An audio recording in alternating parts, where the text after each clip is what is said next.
computer. Good. Today is November the 26th, 25, Wednesday. Right? So here you go. Lab report was originally due today. Was originally due today. Okay. So let's extend this deadline. Let us extend this deadline to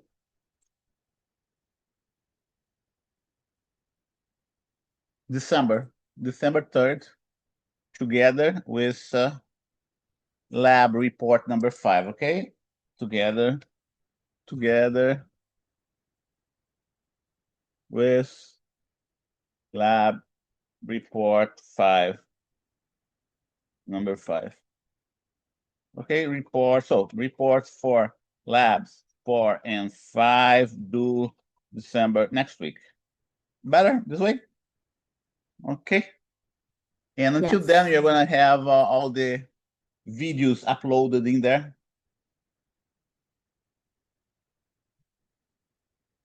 Okay, and so let's take a look at the syllabus, right?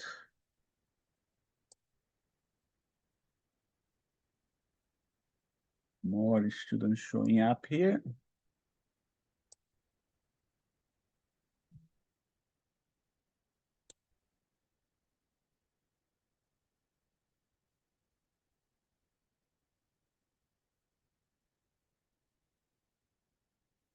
Syllabus.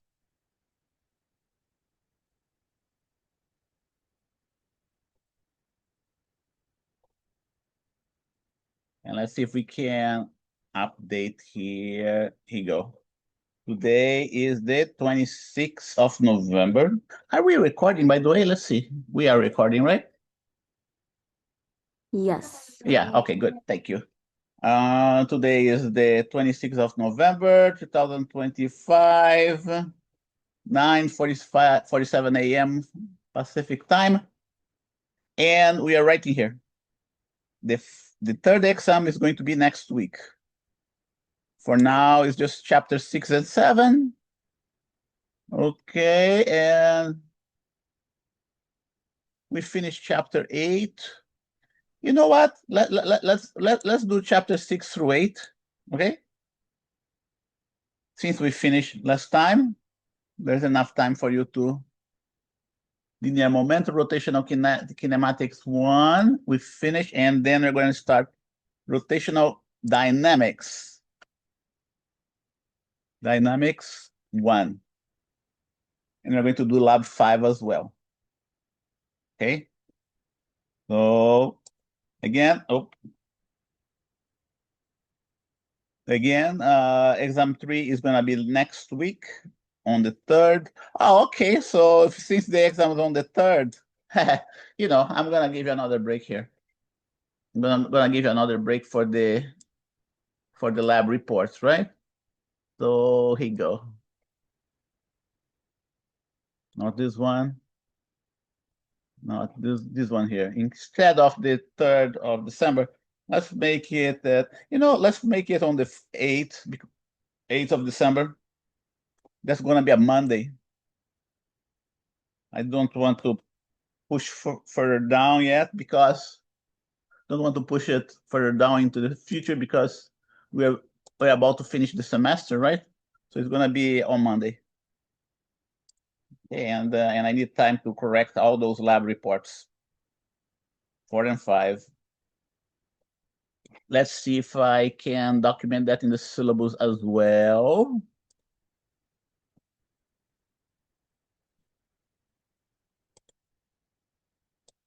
Save as.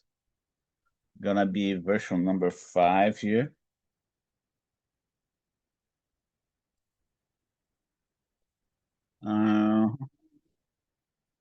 Okay, Monday. Did I put? Oh, that's so terrible. Let's see here. Rolling back right here. I put the 8th. Let's see. Is that right? Is that the 8th? Yeah, that's the 8th. 8th of December. So going back here.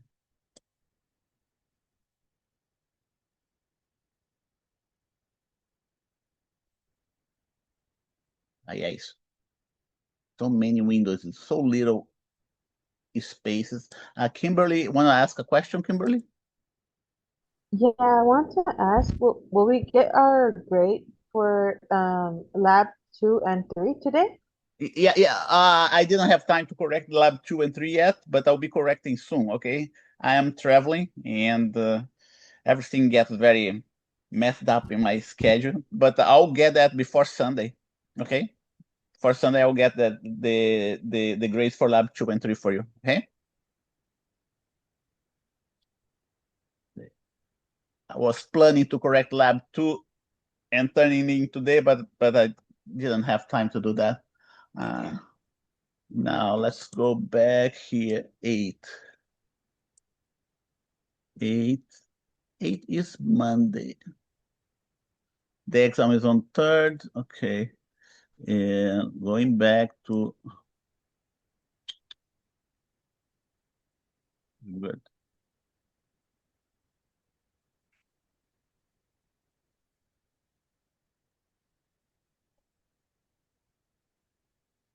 8. Okay, the 8 is a Monday, and report for labs 4 and 5 due like that, right? So if you turn in the report for lab 4, you can review it again and see if there is anything else that you want to improve on this report. I am going to put rotational dynamics 2 here, which is going to be on Monday. You know what? Let's see what I'm going to do here.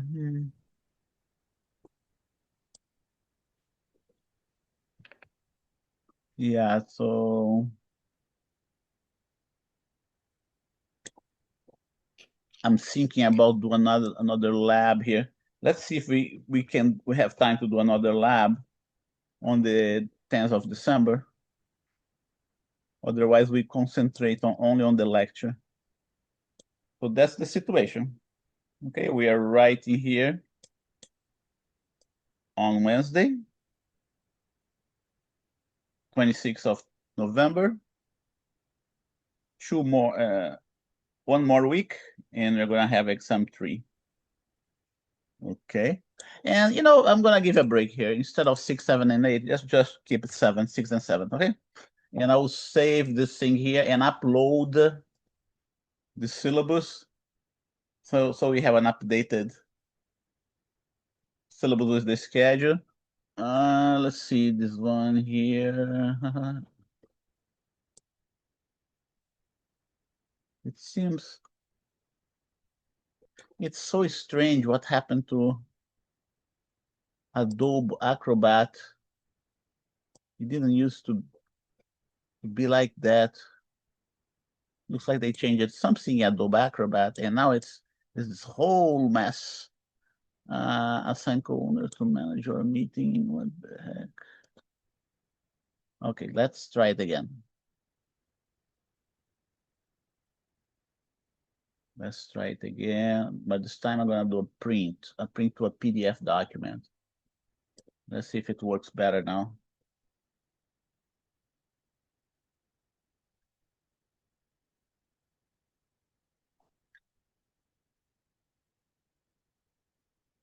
Oh, come on, man.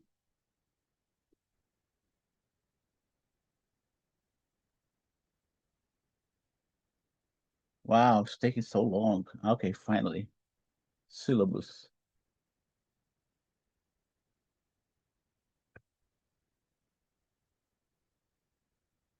Let's see if it's gonna save it.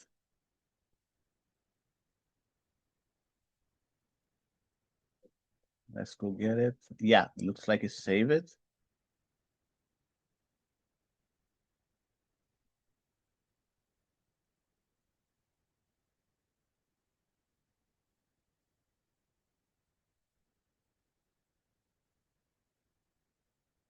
Right in here. Yeah. That's the one. Chapter 6 and 7, lab 2, lab reports for lab 4 and 5 are due. Okay. So let me upload that to Canvas.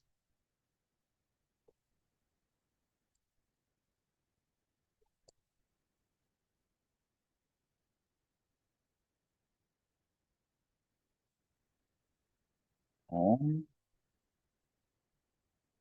No, wait a minute. Gotta go here in file.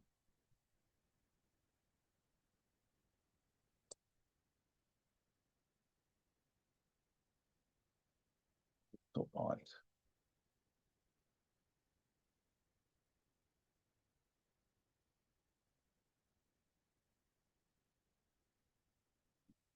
Okay.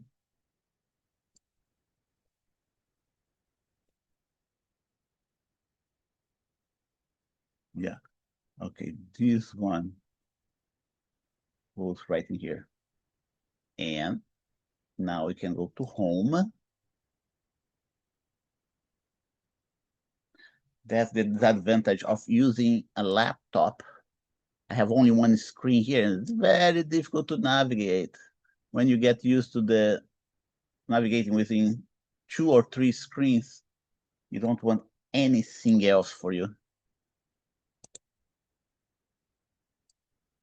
Now, file right in here, and that's the one.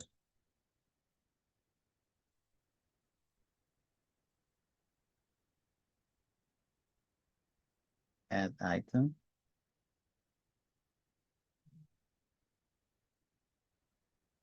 Okay, and I don't need this one anymore. Remove it. Yeah. So now all I need is the recordings, is the video recordings, which I have to edit. Okay. Now let's go to ours.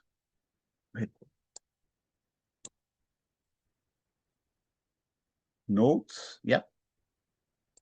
Right in here.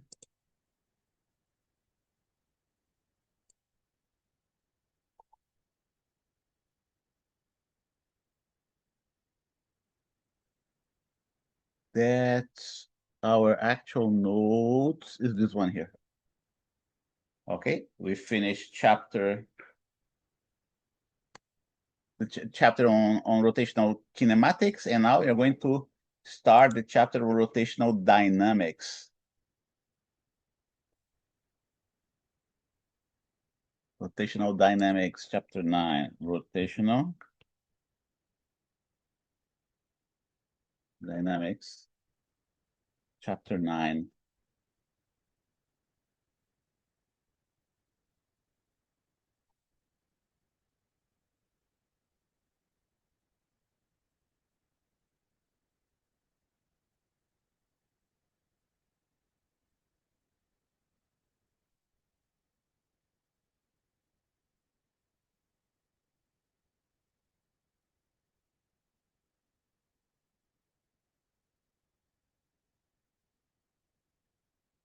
Mhm.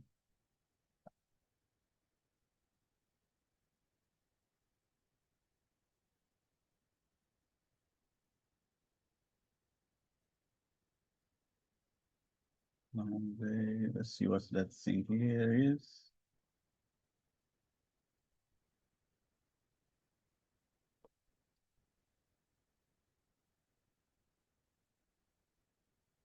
Okay, so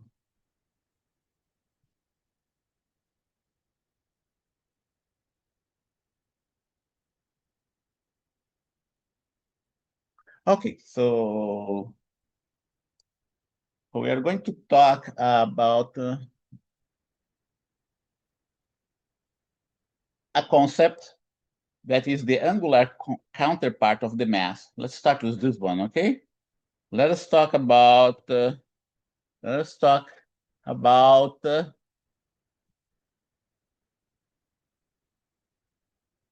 angular counterpart of the mass, which is called the moment of inertia is abbreviated by the letter I. Okay? And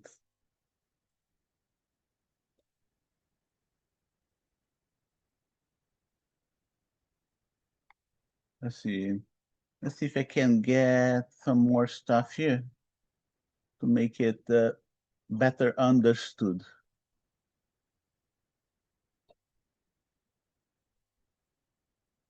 Okay, right in here. Yeah. Okay, good. That's the one I was trying to find.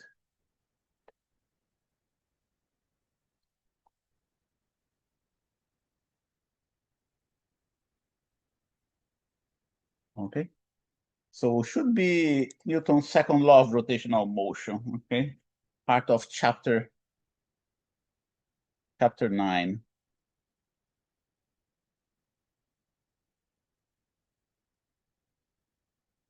We go. Newton's second law of rotational motion. What we did before was the case of rigid body equilibrium. Okay, the case of rigid body equilibrium is the angular counterpart of Newton's first law of motion.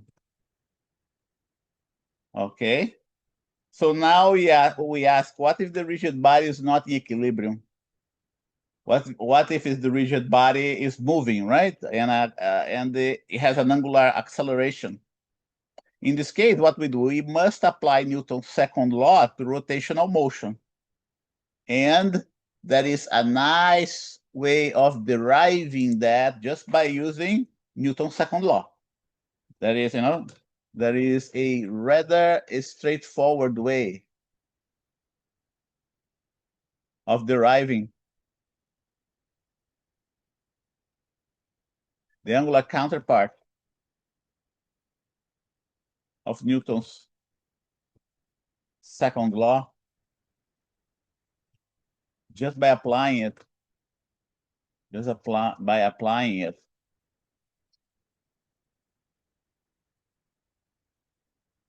to each infinitesimal particle in the rigid body.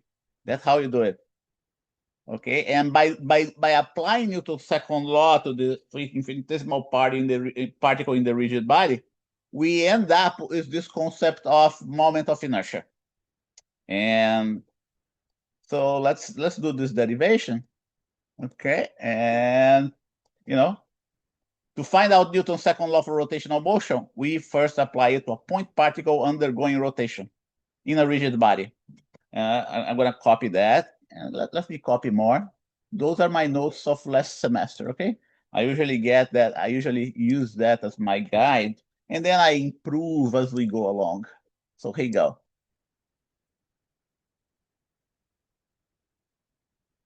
Okay, to find out Newton's second law for rotational motion, we must apply it to a point particle, to a point particle undergoing rotation. Okay, this point. Let's not talk about point particle, but apply it to a infinitesimal particle undergoing rotation. This particle can be regarded as belonging to a rigid body. Later on, right? Later on, this particle can be regarded as belonging to a rigid body.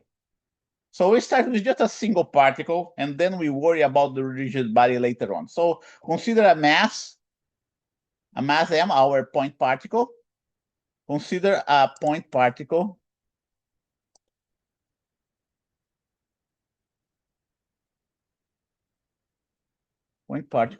of mass m moving in the horizontal plane with respect to a vertical axis.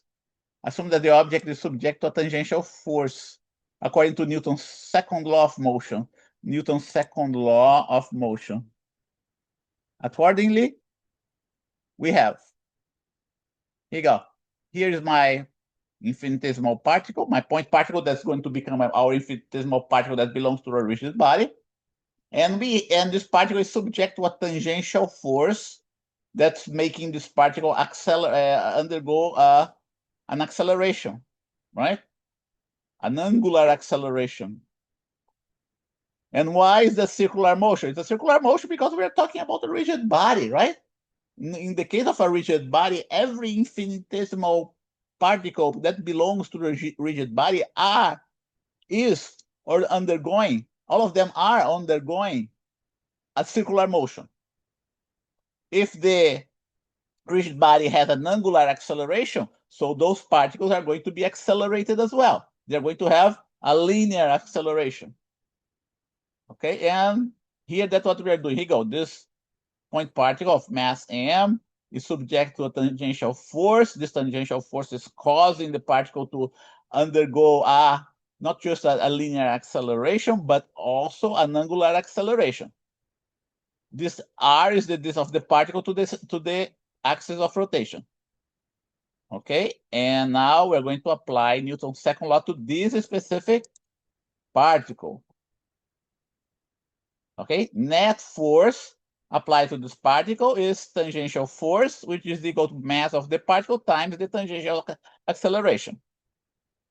And now if we are going to calculate the torque, the net torque applied to this particle, the net torque is going to be what?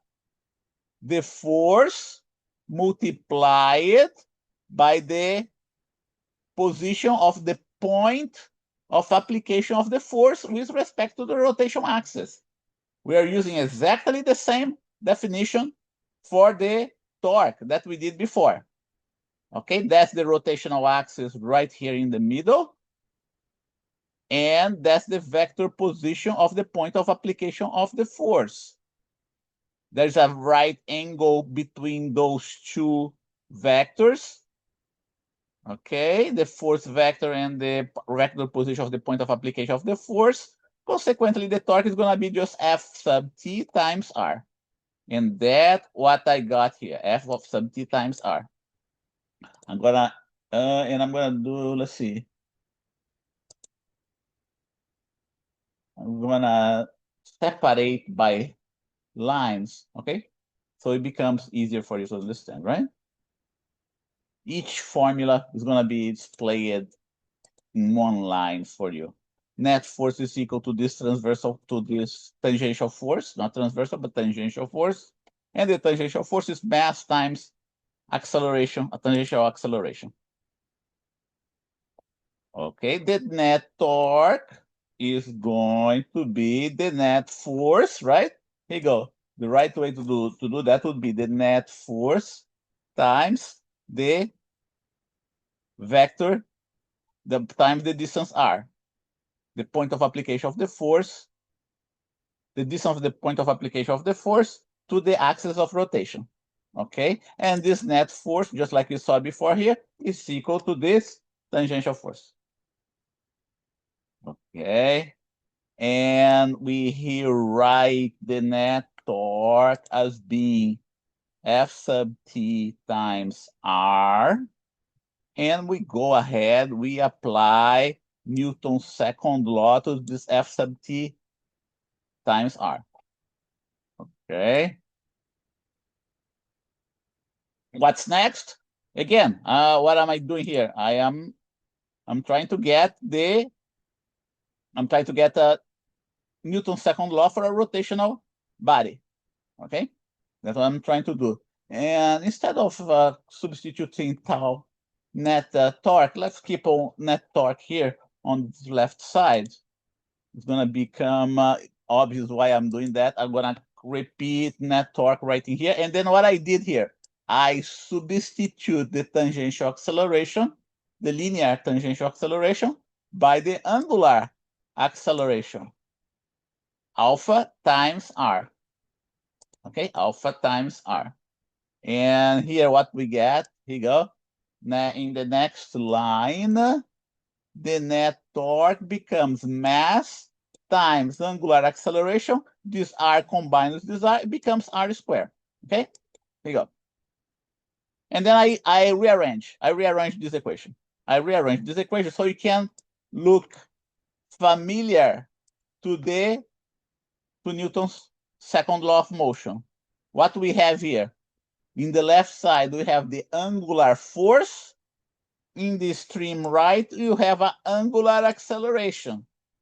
So this term that you see right in here now can be interpreted as a angular mass, which has a name. We call it the moment of inertia. Okay?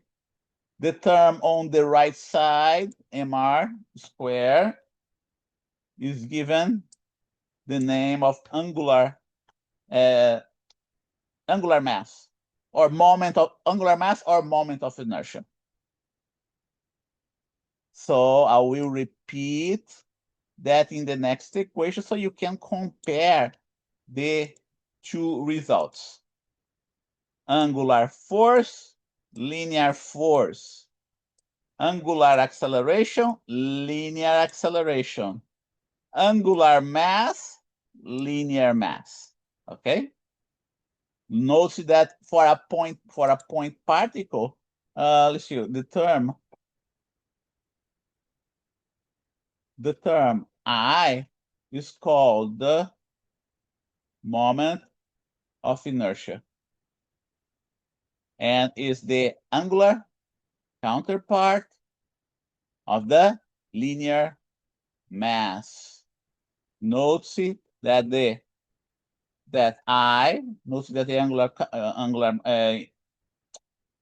moment of inertia.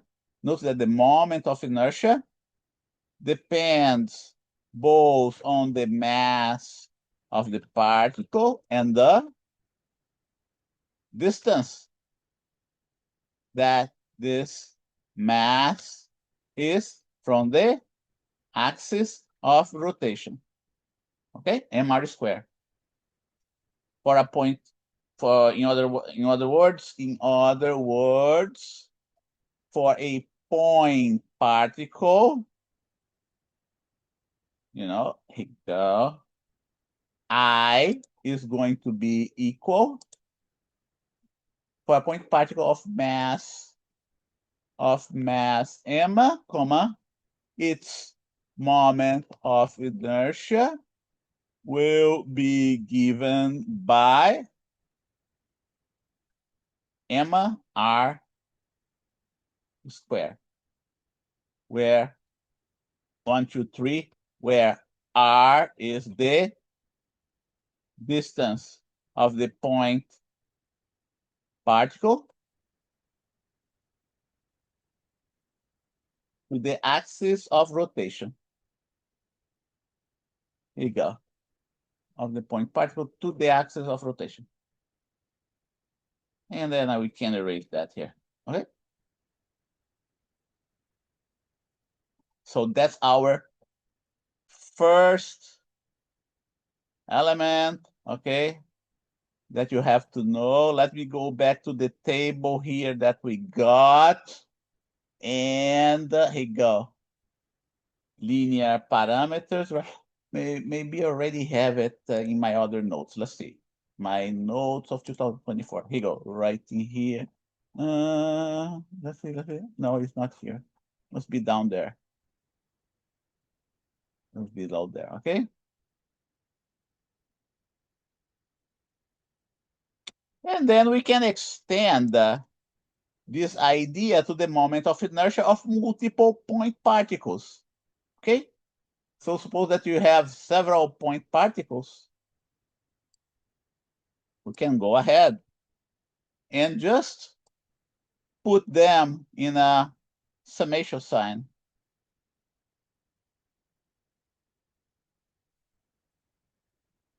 Here you go. Moment of inertia.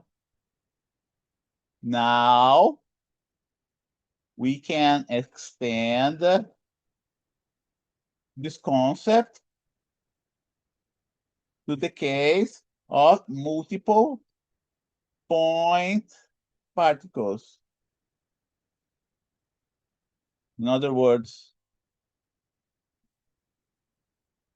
the moment of inertia of multiple point particles is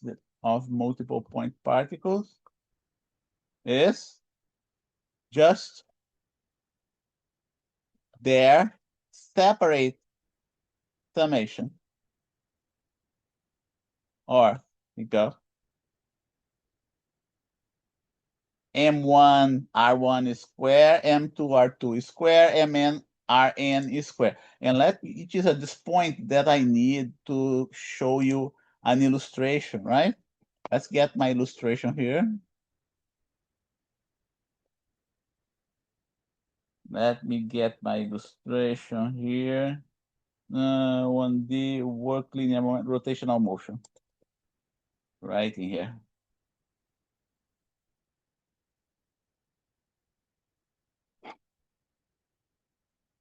Got it. Okay. Now here you go. Now you're getting the idea here, right? Here you go. Each of those infinitesimal point particles can be treated as each of those infinitesimal particles can be treated as point particles, right? So here you go. And rotational dynamics. I showed that to you. And we covered that. And we also covered that last time. We did this example. Let's see. Okay, here you go. Here's my point particle undergoing circular motion. Okay, and it's subject. You saw this drawing as well. Subject to a tangential force. Okay, and now, okay, and so here right now we're just talking about multiple point particles, right? If you are going to extend this idea to multiple point particles that belongs to a rigid body,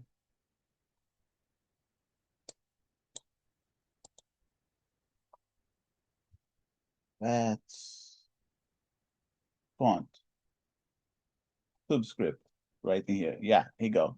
And then I'm going to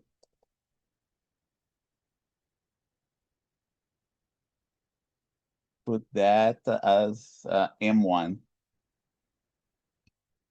M1. Now we can come up and define some other particles that are all connected, like in a rigid body, and have different distances from the axis of rotation.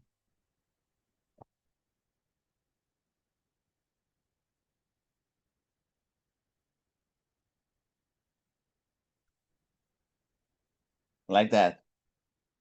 I'm gonna put another one here, right? Make it smaller. You go. Bring this R2 to the front.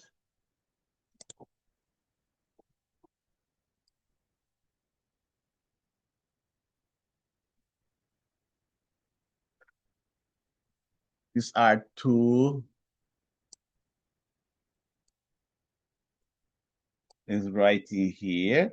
The particle is also undergoing a circular trajectory, moving in a circular trajectory, right? You go. Does it look like a circle? And it's also subjected to the same force, which is tangential as well.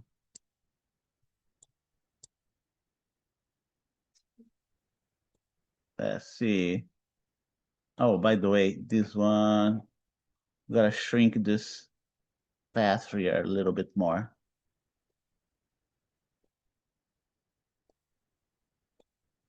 And then,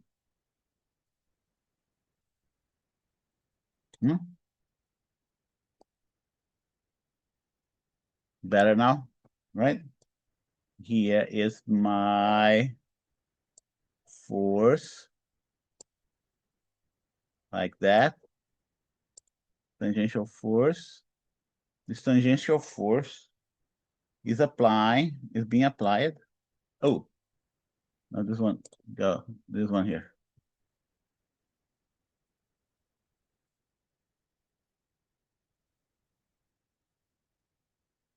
Right in here. And then we can put a bunch of other particles there, not just only two. Right now I'm illustrating only two.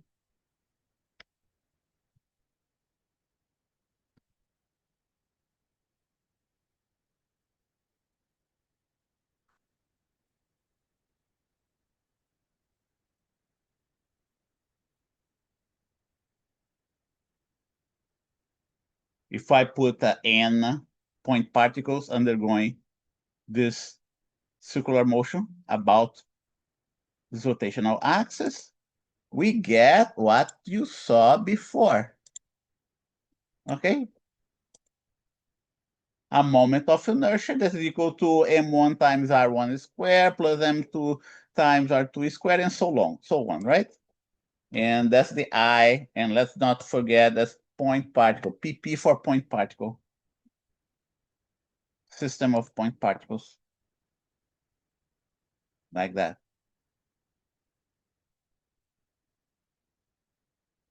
Okay, and here, the angular counterpart of Newton's second law. The angular counterpart for Newton's second law. And the net torque, now for point particles, right? A bunch of point particles is going to be given by this equation that you see right here. And going back to my notes, my previous notes, you go. Okay, now we can skip working energy, linear momentum, equations of motion.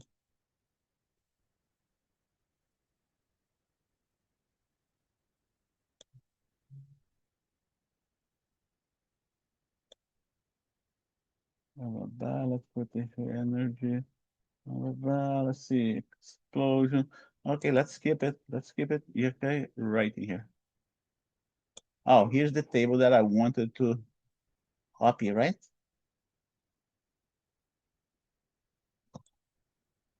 And I'm gonna paste that in my 2025 notes as well. Okay. Okay, linear and angular quantities, position, displacement, average velocity, instantaneous velocity, average acceleration, instantaneous acceleration, force, linear force, and angular force. Note that the unit for the torque is the same unit of the work, right? But we don't call it joules. We don't call it joules because joules is a unit reserved specifically for energy, not for the angular force. Here you go. Newton's first law for the linear case and for the angular case. Equilibrium conditions. Yeah. Equilibrium condition. And now we have the angular mass. Let's define. The linear mass is like a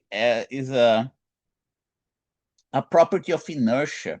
Okay, both the linear mass and the angular mass is a property of inertia of objects. Object that has a mass, they have inertia. They tends to move if they're moving, or they tends to stay at rest if they are at rest. So we're going to keep on documenting now all the linear and angular counterparts. That's just the first one: force, equilibrium condition, and inertia. And then we're missing the second law, right? Second law. Second law is, I'm going to use this one. Mass times acceleration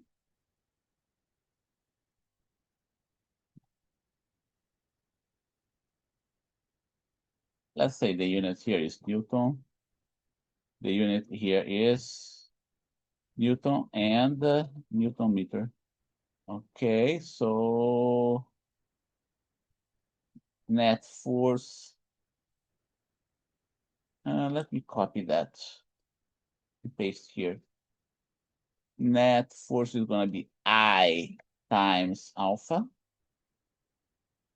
Net force M times A. That's what I just derived for you.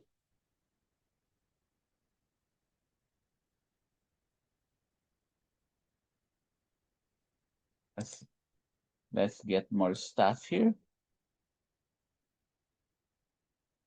Multiple point particles. So let's do this example here. I like to do this example because it shows a very important distinction between the linear mass and the angular mass. Okay. Okay. And this example shows clearly that the moment of inertia, the mass doesn't change. The mass doesn't change independent of the axis of rotation that you choose, okay? The mass that you have here on the Earth is exactly the same mass that you have on the Moon or other planets. But important distinction between the linear mass and the moment of inertia, and the linear mass and the angular mass, is that the angular mass depends on your axis of rotation, okay? But not your linear mass. Your linear mass is established as being unique, is established as being the same anywhere in the universe. That's the very definition of mass, but not again for the angular mass. And that's going to be illustrated here by this situation that you see right in here. Okay, here you go. It's a set made up of 4 masses. Okay. I don't think I have that in my, let's see if I have that here. No, I do not have that. Unfortunately, I don't have here in my, oh yeah, I do have it here. Yeah, here you go. It's a baton. A baton with 4 point masses. And you're going to see that depending on the axis of rotation of this baton, the moment of inertia is going to be different. Okay? The angular mass is going to be different depending on the axis of rotation that you choose. And let me get that and paste that to my notes. Right in here. Here you go. You can put this baton to rotate either about this transversal axis, right? And you picture that? The axis of rotation is this very one here pointing towards you. Or you can put your baton to rotate about this longitudinal axis, or it can be even this other longitudinal axis as well. Depending on the axis that you choose, you are going to find out that the moment of inertia is going to be different. Keep that in, is going to be different. Keep that in mind, okay? Keep that in mind. The moment of the inertia or the angular mass is not a constant for different axes. And we are going to calculate that right now. 2 objects, exactly the same mass distribution. However, okay, if you put it to rotate about a different axis, its moment of inertia is going to be different.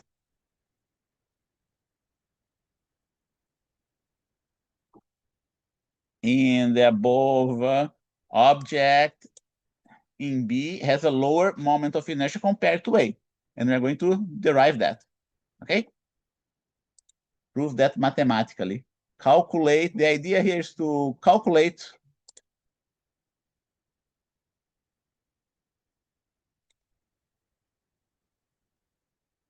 here you go. The enunciate of the problem. Consider 4 point particles 4-point particles that are connected by two rods of negligible mass. The rods that you see right here, this rod and this rod has negligible mass compared to the mass of those point particles.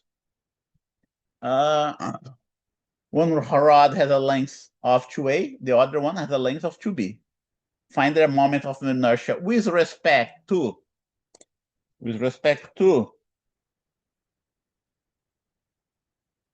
an axis perpendicular to the plane of the masses, item A above, an axis that runs along the rod that connects masses M1, item B above. An axis that runs along the rod that connects masses M3. This is not illustrated above. Compare the above results, okay? Item A. Let's start with item A. Perpendicular to the plane of the masses. Let's go back to our definition of moment of inertia for multiple point, here you go, multiple point particles. Here you go, that's the definition. We have only 4 masses, right? And I'm going to, here you go, n is going to be equal to 4. And then we can go ahead, eliminate this summation sign, and just write down in extents the net moment of inertia of this system of particles.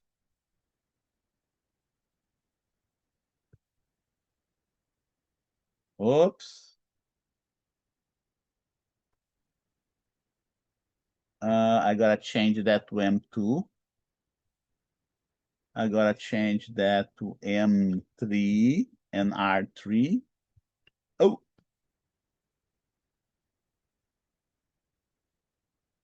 And then we're gonna have M4 and R4. M4. 10:30, so we still have time. Let's see what is what, right? What is what? You gotta give them a name. Let's say this guy is 1, 2, 3, 4. Let's do this way. 1, 2, 3, 4. 1 and 3 is M1. Mass is M1 and M3 is M1 is equal to M1. Okay. Next equation. M3 and M1 are exactly M1. So mass M2 and M4, they're M2. Yeah. So I gave a name, arbitrary names. 1, 2, 3, 4, M1, M2, M3, M4, right? The distance of M1 to the axis of rotation is this distance A. The distance of M2 to the axis of rotation is also A. M1 and M2 distances are A. So M1 and M3 distances are A. Okay. M2 and M4. Why did I put M3 there? What a shame. Let's see. Am I using the right notation? Yeah, okay. Yeah, it's kind of a confusing notation. Why I put M2 here? Let's see. That's an unfortunate notation that I put there. Okay, so let's use the M3, right, instead. Let's stay consistent with the drawing. Let's stay consistent with the drawing.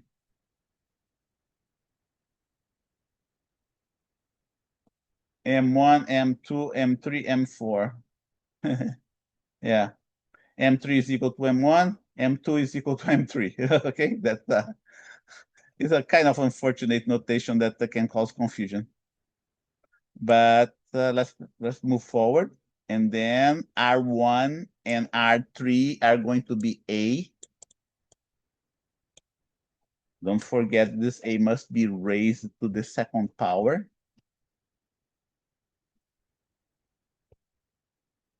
R2 and R4 are going to be B. And this B must be raised to the second power as well. Okay, here you go. What else can we do? We can simplify that, right?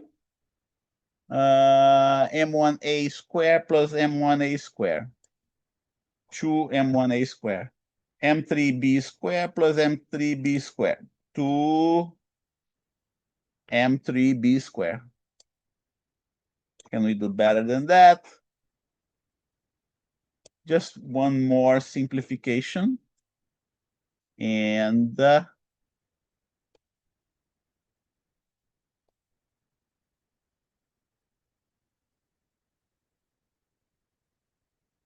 you go. And that's what we get for the moment of inertia with respect to that axis of rotation. And instead of keep on writing PP here, let's write perpendicular. Perpendicular, that right? Perpendicular to the plane of the masses.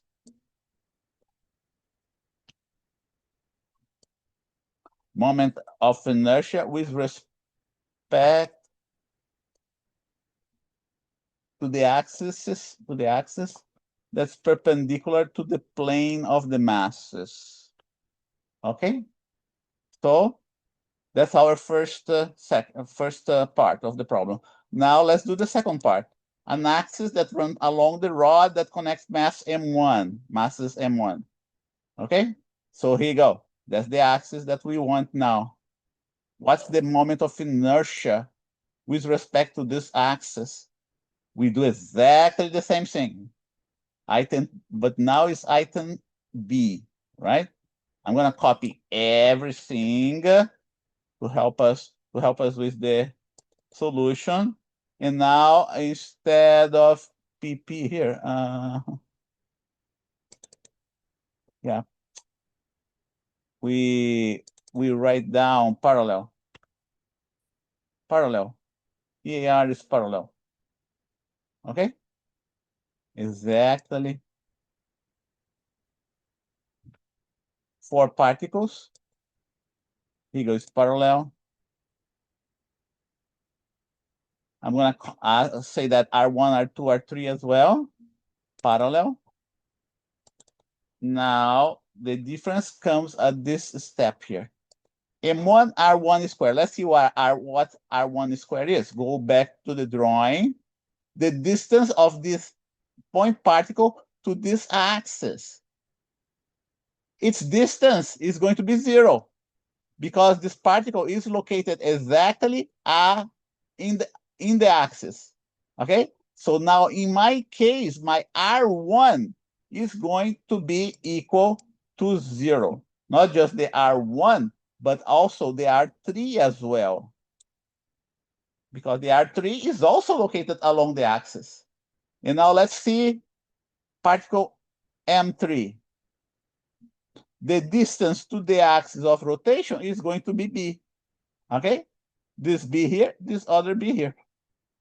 And this term doesn't change. So we have B and we have B. So what we end up having, we have a different moment of inertia because we choose a different axis. And the moment of inertia is going to be given by 2m3b squared. Notice that this one is different from the previous one. It is smaller, right? It's smaller. And now we can do item C now. The other axis that run parallel to the masses that are in the horizontal direction. This, the axis that runs through along this rod. Okay, and then we do exactly the same thing that we did before. Here you go, same step. I'm gonna call it parallel 2. I'll call this one, no, wait a minute. Parallel 1. This one's gonna be parallel 1 because it's item, okay? This one's gonna be parallel 1, right? And they're just to distinguish from one item to the other item, okay? This one here is going to be parallel 2. The second axis for particles, parallel 2. M1 R1 square, M2 R2 square, blah, blah, blah, right? But now R1 square is not going to be 0 anymore, right? So let me copy that. This one is item C. I'm going to copy this one like that, and I don't need that. It's going to be the R2 and R4 that are going to be 0. Is that right? Yeah, that's right, because it was particle 2 and particle 4 that lies along the axis. And this one here, M1, right? Go back to the drawing. Now notice that we are taking this axis here, right? Don't forget, it's this axis here that we are taking that. So the other two particles that has a mass M1 has a distance A from axis number 2.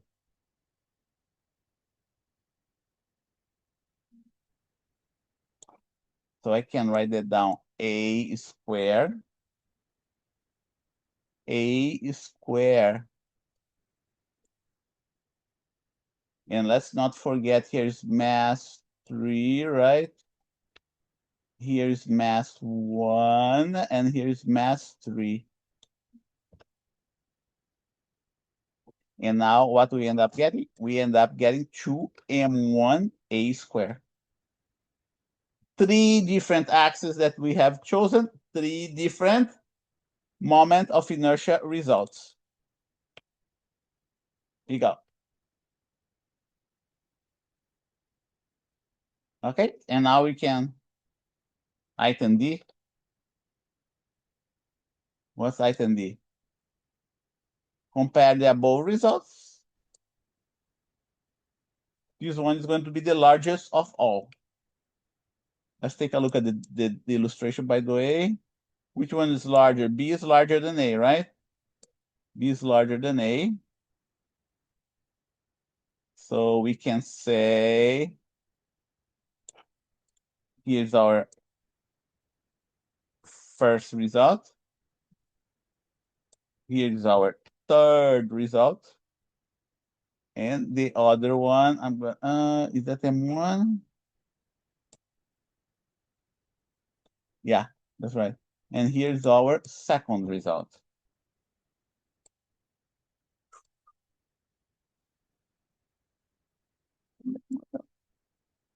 Here you go. What we have, how do they compare to each other? Okay, this one is going to be the greatest of all. The next one is going to be parallel 1, greater. And then we're going to have the next one. It's going to be the smallest of all. Like that. That's how they compare. What comes next? Notice that we're dealing with point particles, but then what comes next is what's going to be the moment of inertia, not of a set of point particles, but a distribute mass, but a distribution of mass, a continuous distribution of mass. And that's what this example is all about, okay? So, okay, find the moment of inertia of a uniform annular distribution of mass, a ring, okay, of net mass big M and radius R. Okay, so here you go. Here is a set of point particles. We have that our rigid body is made up of a set of point particles. And now we have that this rigid body is made up of a continuous distribution of mass. Several point masses very close by each other, okay? That's what this is all about. The mass of the ring is m, the radius of the ring is r. That's the easiest problem that you're going to find out there in terms of continuous distribution of mass, the case of the ring. And this one we can calculate here in this course. Okay? So I want you to think about that as we go into the break. Okay, and let's take a break. It's 10:46 right now. Think how we are going to solve this problem. That's okay. Uh let us take a break. Let's take a break from 10:46 a.m. to 11:01 a.m. And then in this meantime, think about how you solve this problem for the ring. Okay? So I see you in the next 15 minutes. Oh, we have to do the lab, right? So let's do the lab, lab number 5. And we do that problem of the ring, the moment of inertia of the ring. Next class we meet, next time we meet on Monday, okay? So what I'm going to do, share the screen, and I am going to also to upload the spreadsheets.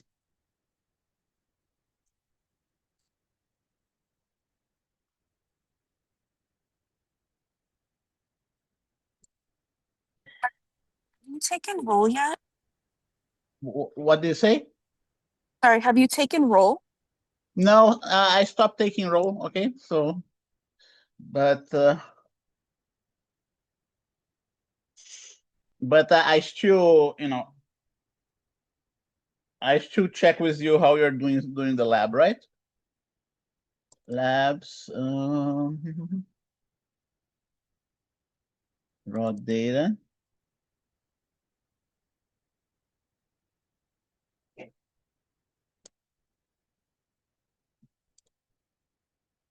Lab 5.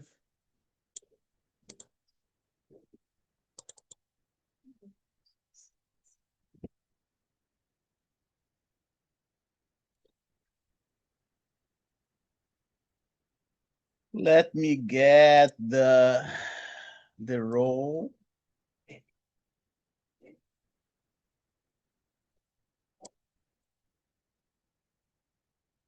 Roster.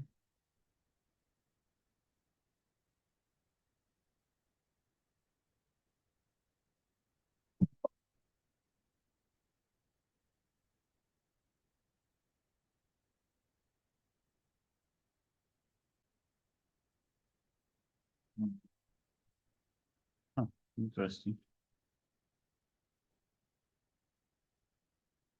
Oh, that's why. So I have to rename those guys here. Odd. Okay, I don't need to do that. Uh,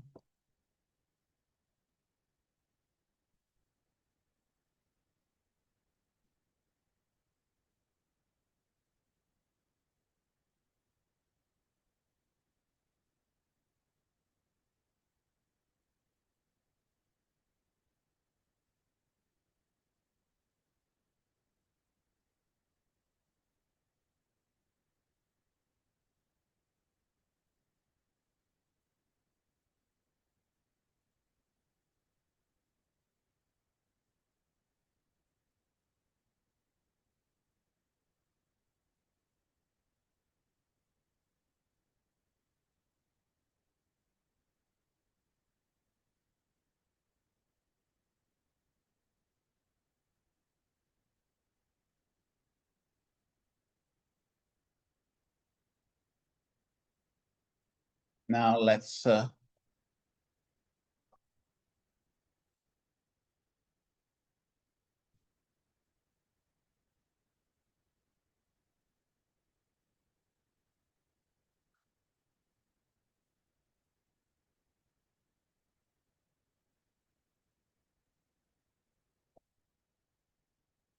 Yeah, the. Let's get to the Google Drive.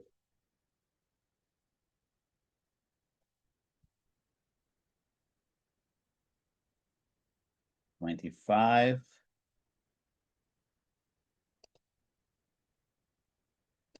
Oh, folder.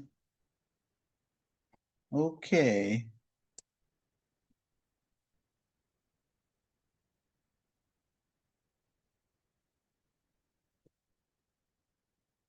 That's here.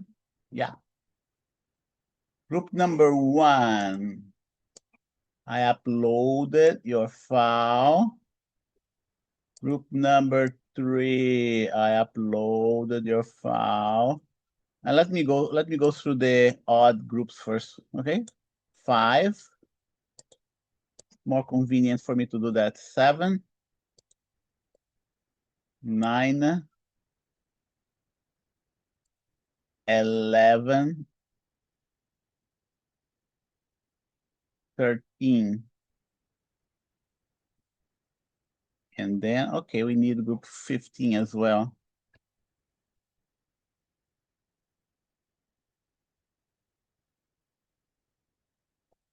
Oh, we have it, group 15 here.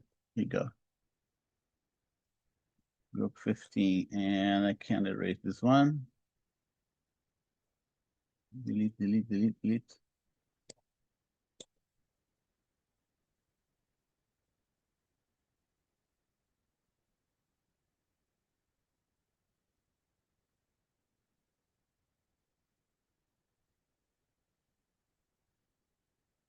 Ah, not gonna struggle with that.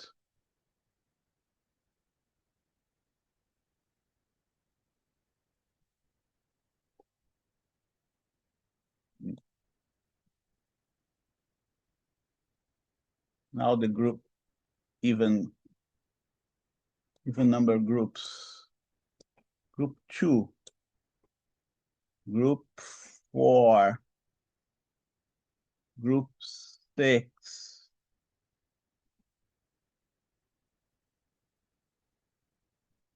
group 8, group 10, group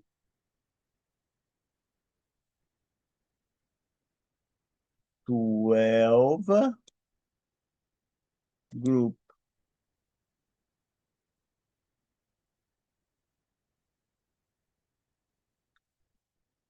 14, right?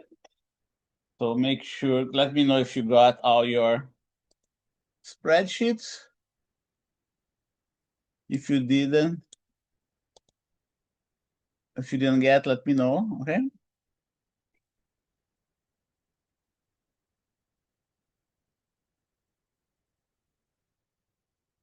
Oh.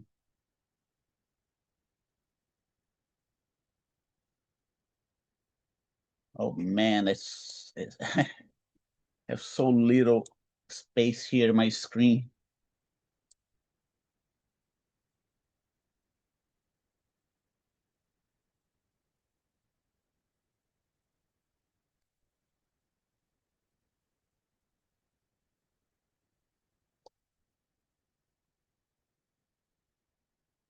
Let's see what this lab is all about, right?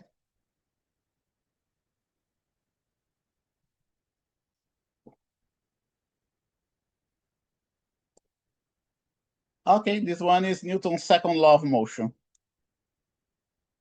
F equal to ma. F net is equal to ma. Okay, that was today's lab. It's all about.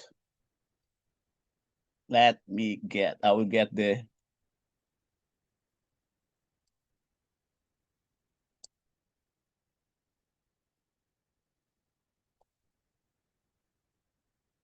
my PowerPoints.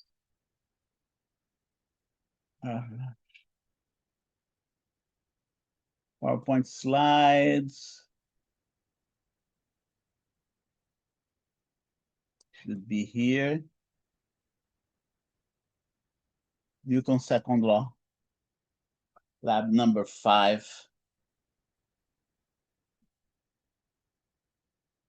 Okay, so you can see my screen, right? I'm sharing the screen with you. Let's also get it go to 224.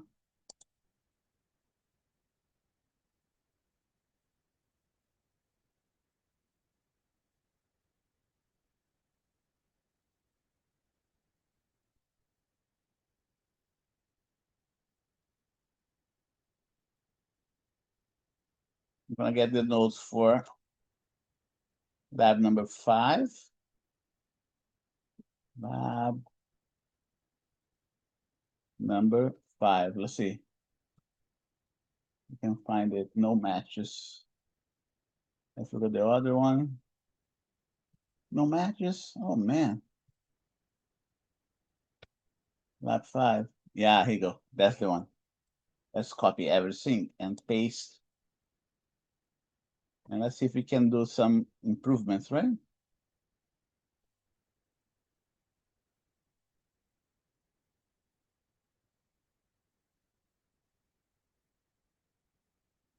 This one right in here.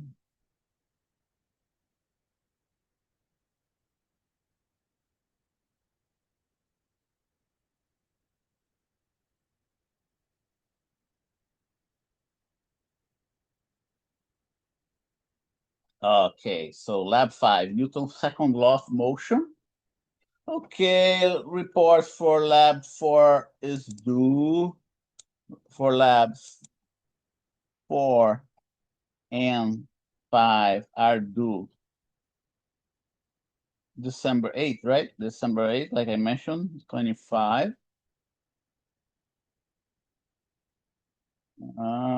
Yeah, December 8th. I didn't correct your lab report yet. Okay, I have already uploaded the spreadsheet for this lab. Have already uploaded spreadsheet for this lab. Please download them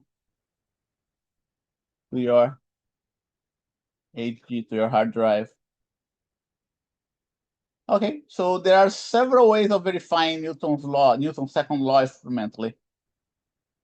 The one that we will do today uses the so-called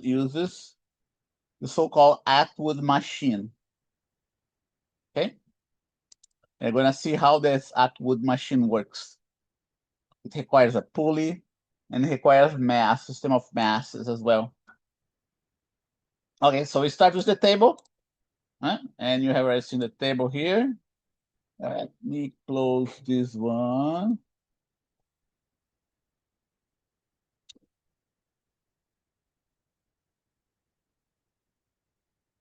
Here's the table. The next thing that, what's that? This one here is this rod support. It's a clamp that supports the rod, a rod as well. Okay, that's what you see right in here. And this guy here is the clamp. Let me close this window.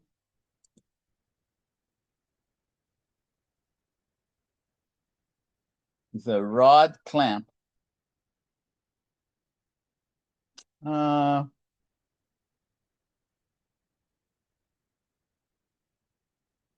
clamp support. Should I put rod clamp support? So you gotta clamp it to the table. Okay. The rod is deployed right here inside. Okay. And here's the clamp that clamp it to the table. And here you go. The rod that I mentioned to you. Metal rod. We go for a frictionless pulley. Yep. And that we are putting together the Atwood machine. The pulley is just one of the components of the Atwood machine. Okay, frictionless pulley. And this frictionless pulley also has its own clamp. And it's clamped to the top of the rod. We use a string, 2 meter long. Next one. Here you go. And at the end of the string, here you go. Here's the string, approximately 2 meters long. At each end of the string, we attach a mass holder. That's what you have here. Mass holder here at this end, another mass holder. Mass hangers. Oh, I said holder, right? 2 mass hangers. Attach it at the end of the string. At the end of the string. End of the string. Pass the strings through the pulley. Remember that we use mass hangers for the force table experiment, right? And what else? Mass slots. Mass slots that can be loaded to the hangers, to the mass hangers. One side will have a total mass M1, and the other side will have total mass M2. M2 greater than M1. So the system can accelerate. Let's see if we have here. Yeah, okay.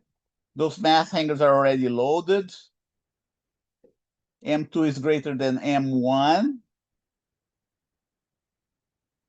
You start with a height, initial height for M2, and M1 barely touching the floor.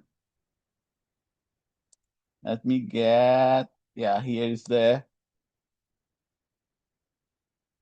height. The height, by the way, is measured with a stick. Okay, height meter stick.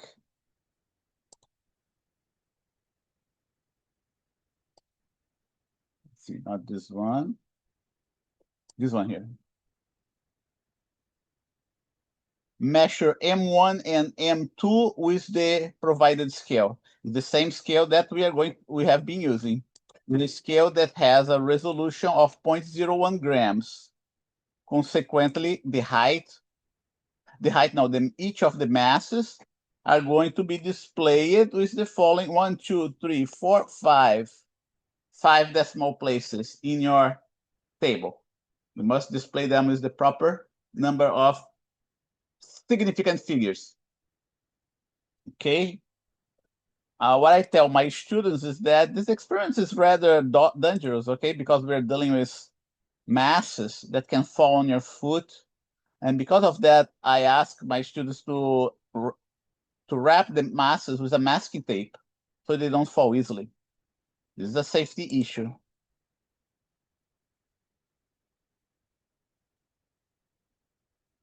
Measure the initial height h of M2 using a meter stick. Let's not forget that the meter stick has a resolution of 1 millimeter. Consequently, your height is going to have 3 decimal places in meters when measured in meters. Release mass number 2 from rest and measure how long it takes to reach the floor with a timer. Your timer with the timer of your calculator, okay, which has a resolution of 0.01. So each of the times, do that 3 times for each height, for each different masses. Okay, your time is gonna have 1, 2. Maybe it's gonna be more than 10 seconds. If it's more than 10 seconds, right, you're gonna have 4 significant figures and 2 decimal places. So your raw data is going to be M1, M2, T1, T2, T3. Okay, you're gonna get a set of, we're gonna get, let's see, 6 different sets of M1 and M2. Both M1 and M2 are going to change. Okay, M2 will always be greater than M1, but their summation is going to be the same. The net mass of the system is going to be the same. And then you keep on making, exchanging masses between M1 and M2, making M1 heavier, M2 heavier, and M1 lighter. Release them from the same height. That's what we have right in here. Here, M1 in this case is 0.55143. Then I decrease to 0.55251 and so on, okay? So we are going to have one time. We repeat it 3 times. All of that you see right in here are measurements. M1, M2 are measurements. H is a measurement. M1 and M2 is a measurement that you perform with your scale. H is a measurement that you do with your meter stick. T1, T2, T3 is a measurement that you do with your timer. M1 plus M2 is going to be the same for every mass. There's a reason why we keep M1 plus M2 equal, okay? Throughout this experiment. You're going to see why. It has to do with the theory. And going back here. Transfer some of the mass from M2 to M1 or from M2 to M2, from M1 to M2, depending how you start, right? But make sure that M2 is always greater than M1. The system will always accelerate in the direction of the heavier mass. Calculate T average. That's the T average in the other table. Don't forget to display the proper number of significant figures.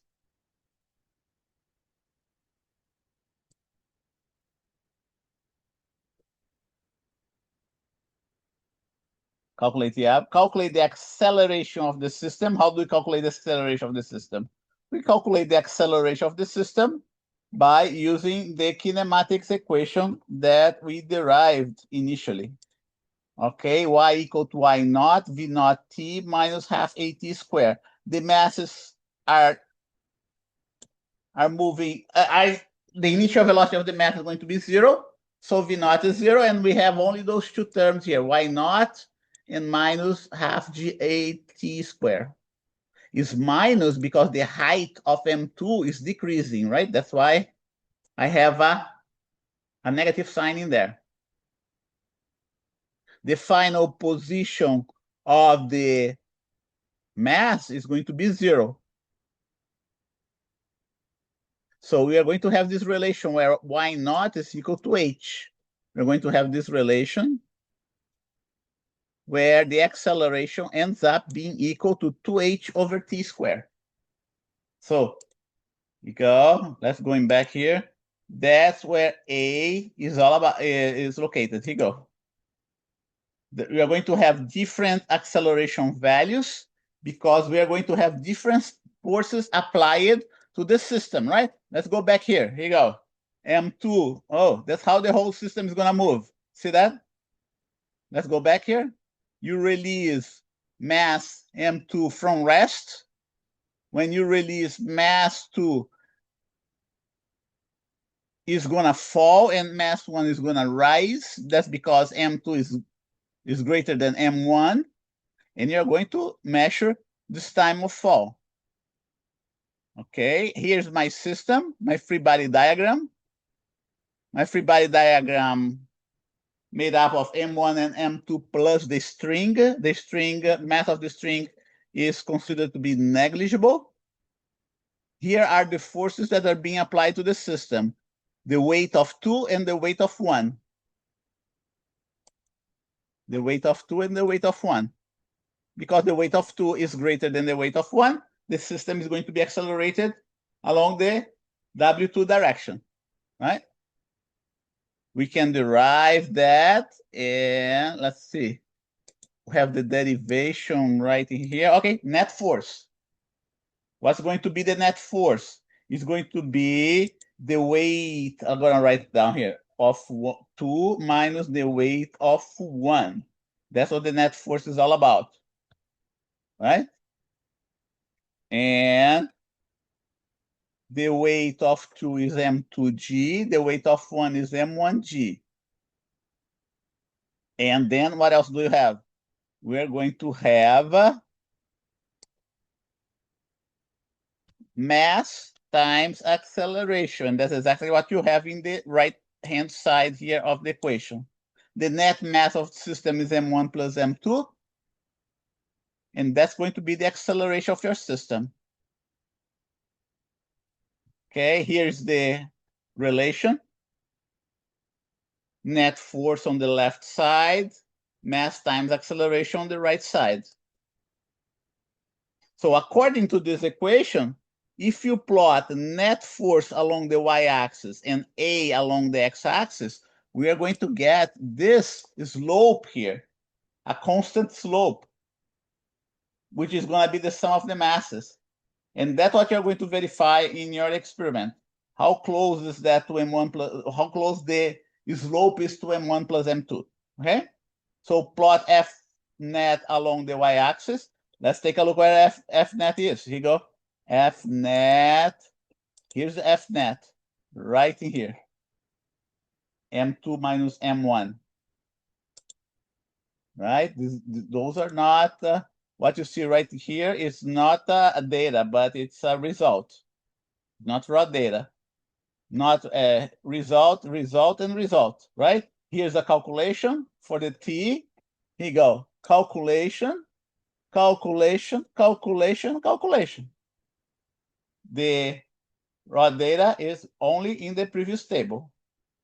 Here is the M1 plus M2, okay? Plot this one versus the acceleration, and you are supposed to get a straight line. Okay, that is not very good, but it should be good enough for our experiment.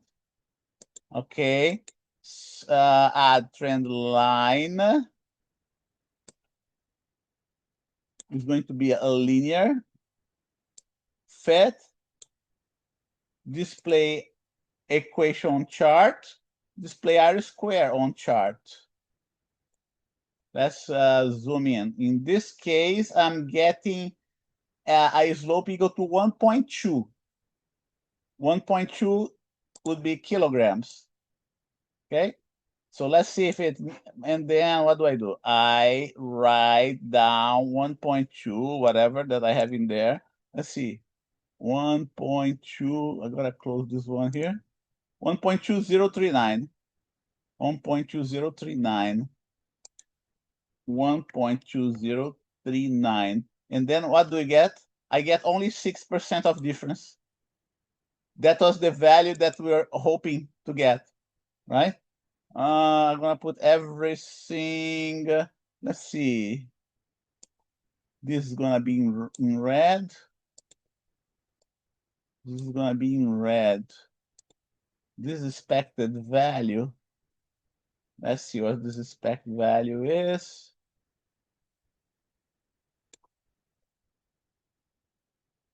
Should be M1 plus M2, I presume. No. This expected value, yeah, should be the average, right? Let's see here. Average of those M1, M2. Let's see. M16 to M21. M16 to M21. Yeah, right in here. The average of those M1 plus M2. Okay. Don't forget to display the proper number of significant figures, okay? Significant figures, this one, you should worry about significant figures because it's not in red, but you don't, but this one, because they're in red, you don't have to worry about significant figures. Did you get the idea? Okay, so start plotting your graphs. It's 11:29 right now. Plot F net along the y-axis and A along the x-axis. Fill up the slope in 4-5 and check the percentage difference. Display the proper unit, display the proper number of significant figures, find CL. Okay, so it is 11:39. Let's see how you're doing there. Roster.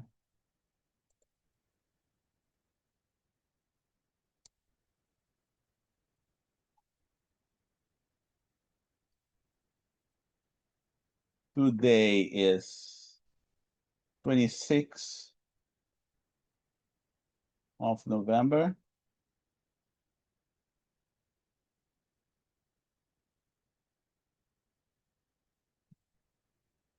'22, right in here.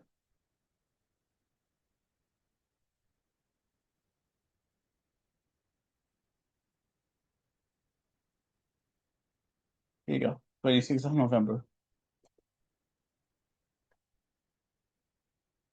And Arturo Lagunas, are you there?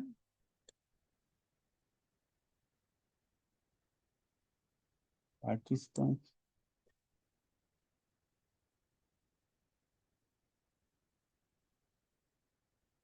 Yeah, okay, I don't see Arturo Lagunas.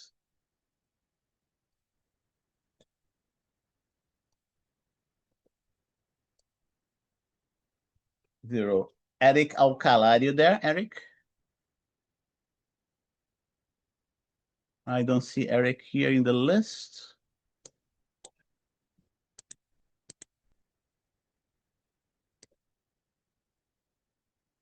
Format cell.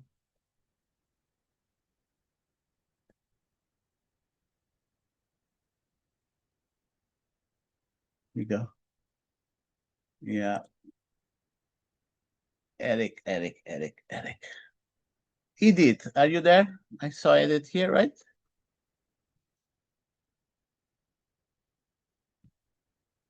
Hi, Edith, are you there? I want to know if you downloaded your spreadsheet.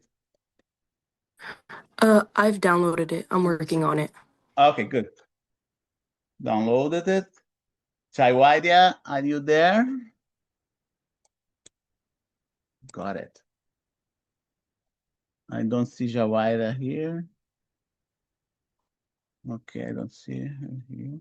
Next, Arwa, are you there? I see Arwa here in the... Did you download their spreadsheet, Arwa?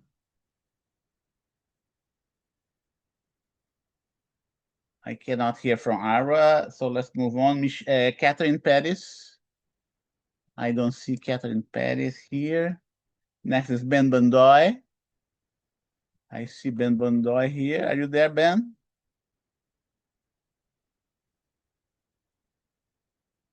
Looks like Ben is away. He's here. He put in the chat. Oh, in the chat. Ah, okay. Thank you. Yeah. Let's see. Okay, good. Good, Ben. Thank you. Did you download their spreadsheet, Ben? Okay, good. Melissa.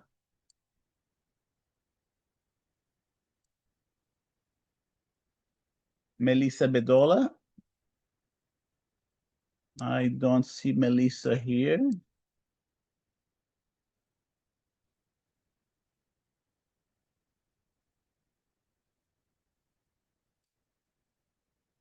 Delasha. I don't see Delasha either.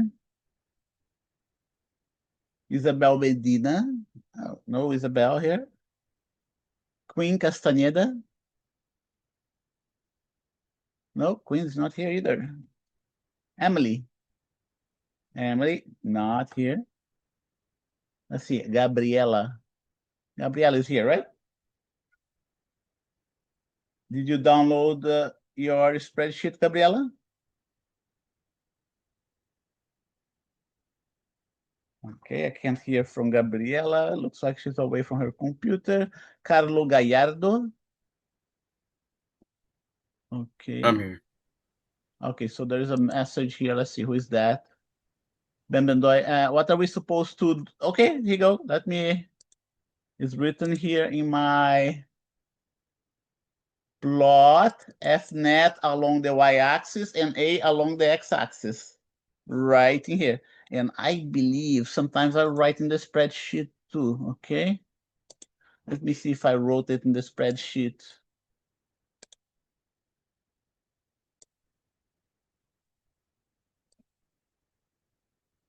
Yeah. See that? Plot F in the y-axis and A in the x-axis. Many of my spreadsheets have I have what you have to plot. It's written down what you have to plot, right? Here should be FNet. Yeah, FNet.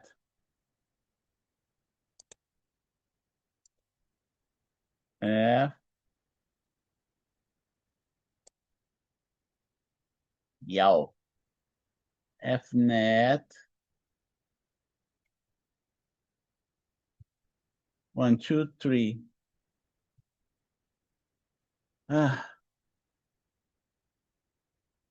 Subscript. Yeah, better now. Plot FNet in the y-axis and A in the x-axis. Okay, Ben? Now going back to my spreadsheet here. Roster.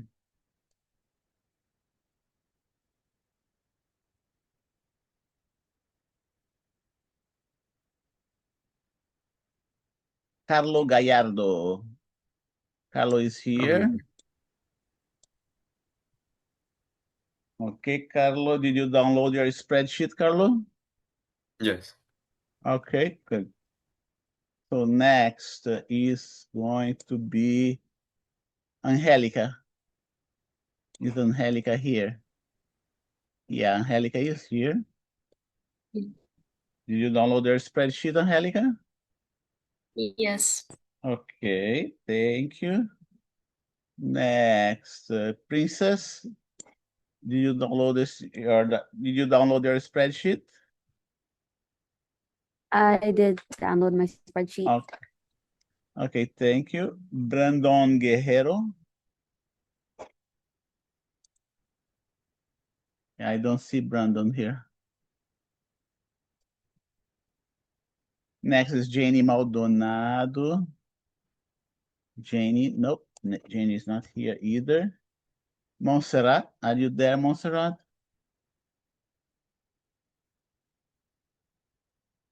I can see Montserrat there. Did you download yours? Let's see, Montserrat here. Okay, good. I was able to download it. Thank you. Next. Nicolas Rivera. I don't see Nicolas here. Next. Jason Cervellon. Yeah, I downloaded my file. Okay, thank you. Let's Thank go. you. Armand. Yeah, I downloaded. Yeah. Yeah, you did? Okay. Armand Taef. Yes. Next, Juan Torres Arellano. Juan Torres is here. Did you download your spreadsheet, Juan? Yeah, okay, good. Next, Cecilia Chavez. Good morning. Yes, I was able to download it. Okay, thank you.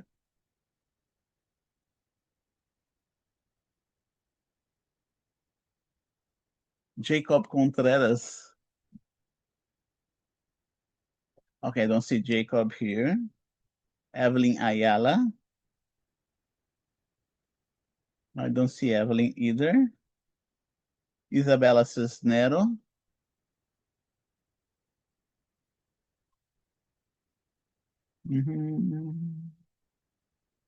Oh, Juan Torres Arellano, let's see. Yeah, okay, Isabella Cisnero. I don't see Isabella here. Next, Trin. I don't see Trin either.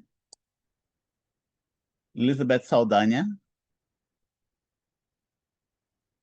No Elizabeth either. Next, Kimberly Morales. Yes, here. Kimberly. Let's see, Princess is raising her hand. Yeah, what was that, Princess? For table 4-5, the percentage difference for the slope, do we put the whole thing that we have from the graph, like when we put in the linear regression and the R squared? Okay, so let's see. Let me get there to that table, right? Percentage difference is the last table that you're referring to, right? Yeah, the last table. Okay. Just type the value of the slope right in here. Oh, wait a minute. No, you type the slope right in here, like I did, okay? Here you go. Mm-hmm. That's where you type it. When you type the slope value, the software is gonna automatically calculate your delta. Okay? Okay. So do we type the whole thing as it is, like for the slope? Yeah, whatever slope you got in there, right? In my case was 1.20, right? Take a look at the slope in your graph. 1.2039. Just type that numeric value there. Okay. Okay. Okay, I got it. 039. Okay. Okay, thank you. Okay. See roster. Kimberly Morales. Kimberly is here, right? Kimberly, did you download your spreadsheet? Yes. Okay, thank you. And that's it, right? So let's see how many students we have. 13. Okay, 11:41 right now. Let's take a break. So you have time to work on the spreadsheet and you already know what the drill is, right? This one, not what I want.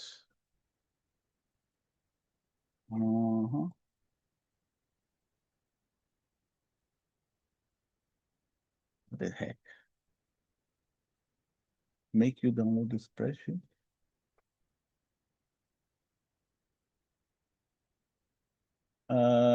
Break 11:42 a.m. to 11:57. Yeah, 11:57 a.m. So here, right? Here is what you are supposed to do. And then you do everything else in addition to the graph. I see you in the next 15 minutes. Stop sharing.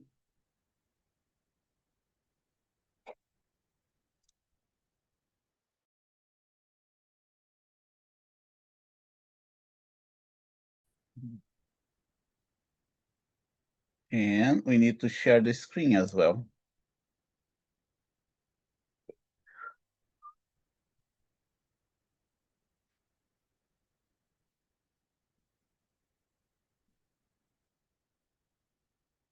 Here you go. So, hopefully you had time to plot your graph already, right?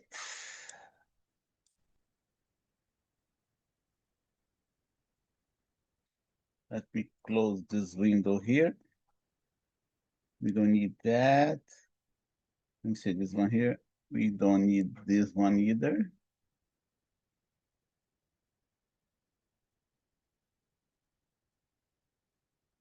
But I need this one here.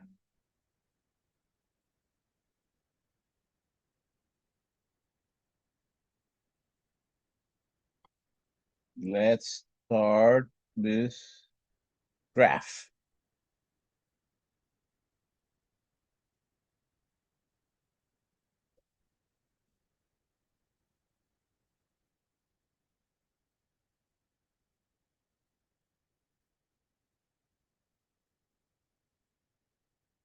Pakistan. Okay, here you go.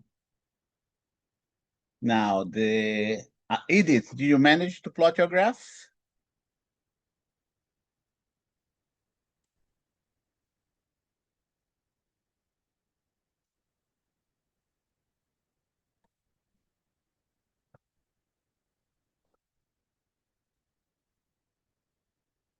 Okay, I don't hear from Edith.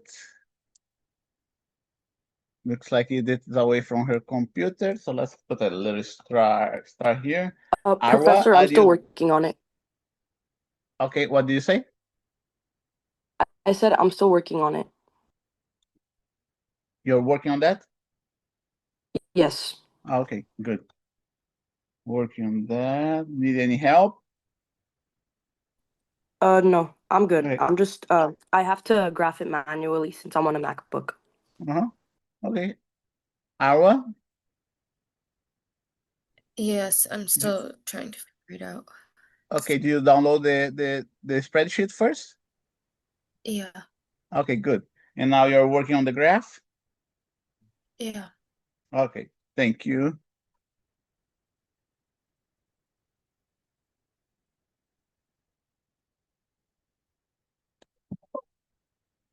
Next here is Ben Bandoy.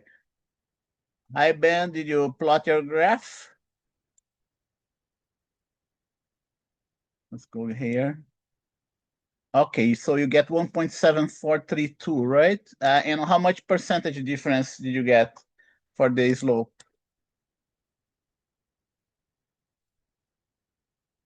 The slope, right? 1.7432. Now you gotta put this number there, which is the slope, in the table for the percentage difference. What are you getting as a percentage difference, Ben?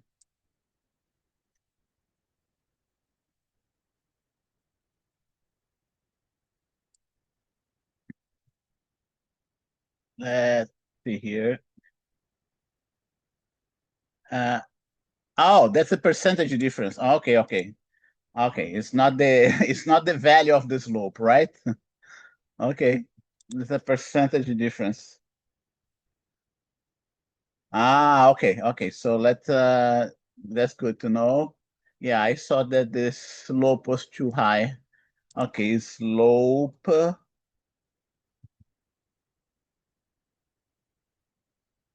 1.1572. That's good. So you can continue doing the rest. Okay, and what's the rest?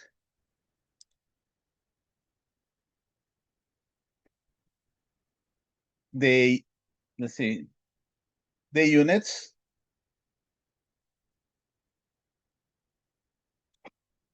The units for the table, right? Here you go. Unit here. Oh. Table 5-1, unit here. Let's see, what else? Unit here, here, and here. Right? Unit, unit, unit. What else? The heck is that? There's something wrong here.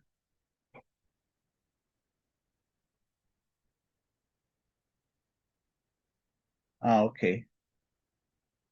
I can get rid of the same. Okay, good. Yeah. So unit, okay. For M2, the unit for T2, for T3, for M1 plus M2. Okay, those are the units that you have to fill up for table 5-1. Then we should have units for this other table for the yeah, the numbering here is mixed up, okay? Units for this one, for this one, for this one, for this one, right? And units, this table doesn't require units. And units for this table right in here. Okay? Those are the tables, those are the units that you gotta fill up, and then you work on the significant figures. Significant figures with the exceptions, those values that are in red.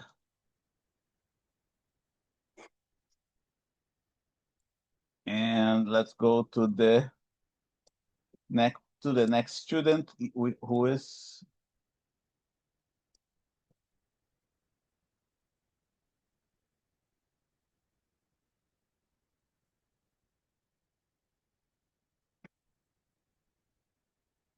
Melissa Bedola.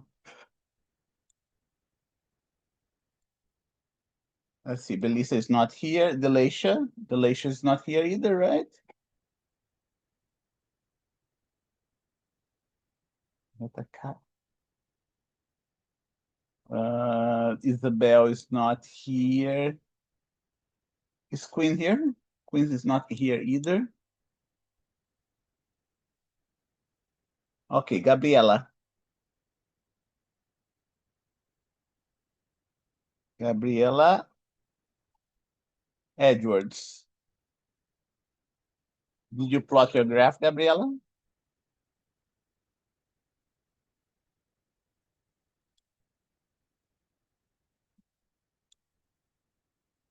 I'm not hearing from Gabriela. Okay, let's skip her for now. Carlo Gallardo. Yes. Yeah, so did you plot your graph? Yeah, I plotted my graph. Okay, good. What was the slope that you got? The slope is 1.1286. 1.1, what else? 286. 286. What's the percentage difference you're getting? The percentage difference I got is 0.1239. 1239. That's good. Very, very good. Yeah. Okay, so you can do the rest. Okay, and that's a good percentage difference. Let's go for the next student, that is Angelica. Hi, Professor. Hello, did you plot your graph, Angelica? So my Wi-Fi is really bad. So when I'm on Zoom and on Excel at the same time, Excel freezes. But Okay. I was able to download it, but I can't like work on it because it's frozen. Oh, okay. Okay, see if you can fix that. Okay. And Yeah, once I'm off Zoom, then it works. But it's because there's like too much, because my computer is old too. So like when it's like too many things on at the same time, then it freezes. oh, see. Okay, see if so the problem is not the internet, right? The problem is the computer that's old, right? Yeah. Mm-hmm. But also Okay. my Wi-Fi is slow, so I guess it might be like both of them at the same time. Okay, see if you can get a better computer, right? So you can interact during the classes, okay? So while I'm away too, you can work just in the Excel spreadsheet, right? And see if you can finish before for the end of the class today, okay? So next Brandon Guerrero is not here. Brandon Guerrero. Let's see. This one is Montserrat. Did you plot your graph, Montserrat?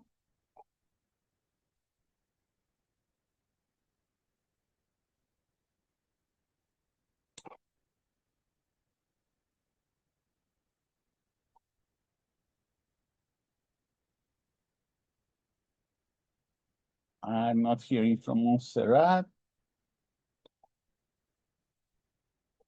Let's see, Montserrat's still here. Okay, so let's move to the next person. Star here.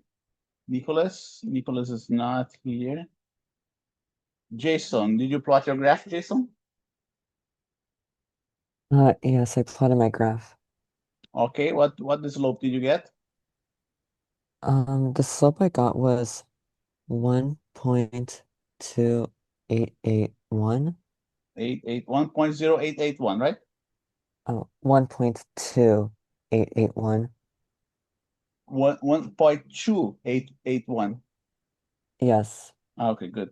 So when you log this number there in the last table, what the percentage difference do you get? You got I got 13.5604. 13? Yes. Okay, it's a little bit high, but I think it's okay.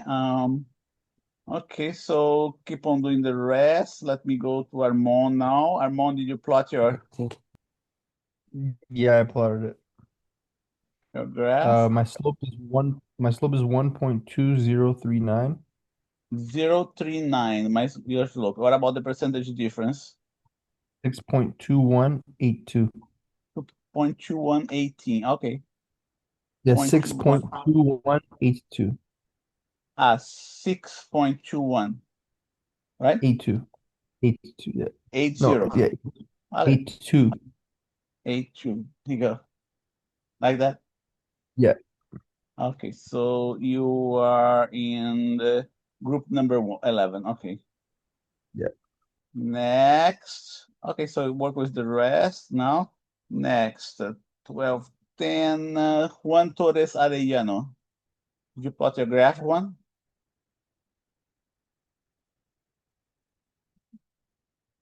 Yes. Let's see. I'm working on, okay, working on that. Let me, Juan Torres. Next is going to be Cecilia Chavez. Cecilia Chavez.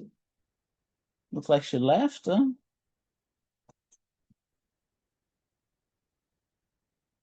Okay. Jacob Contreras. Let's see. Kimberly Morales. Did you get your Yes. graph? Did you plot your graph? You did, right? Mm-hmm. What's your slope value? 1.2444. Okay, and what's this percentage difference? What's your percentage difference? 9.7677. Okay, good. So that's good. A small percentage difference, so you can work on the rest. Okay, we have half an hour to go.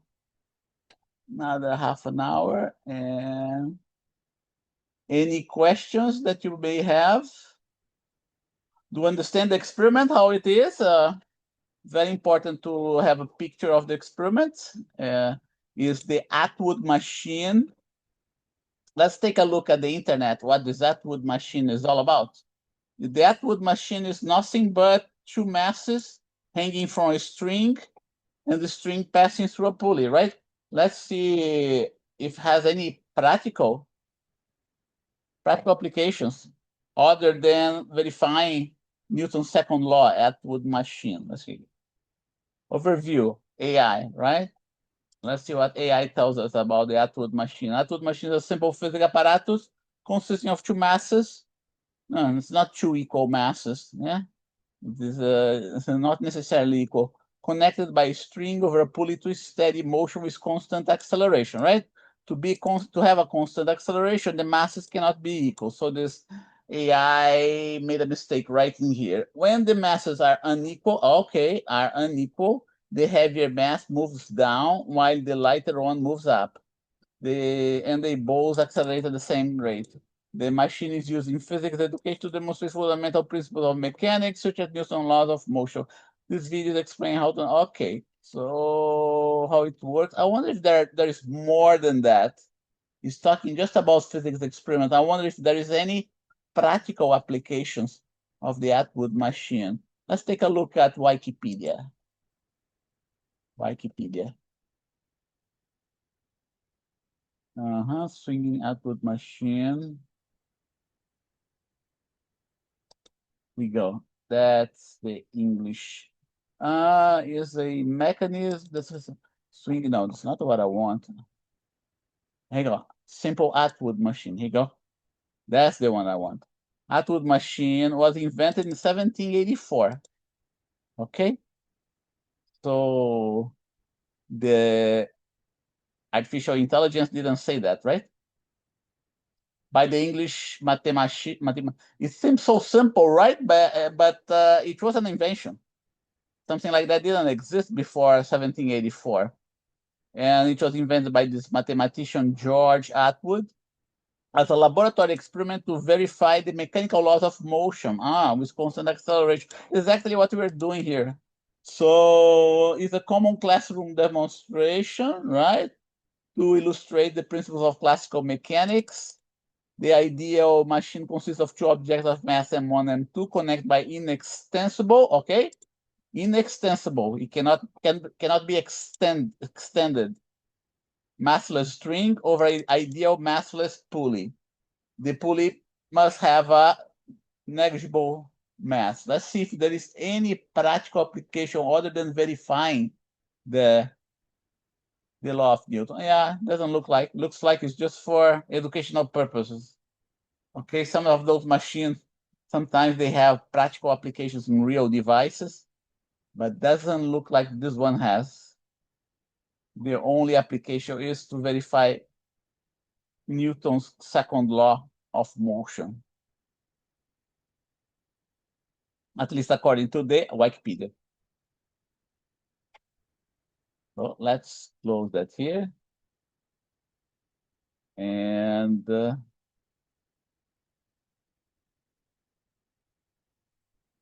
Edith,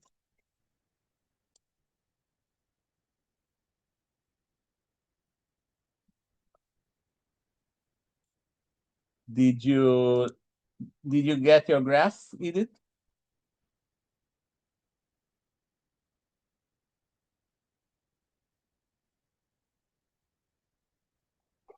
See here.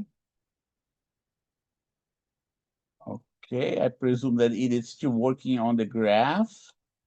And get this one upwards here. Arwa, I'm back to you, Arwa.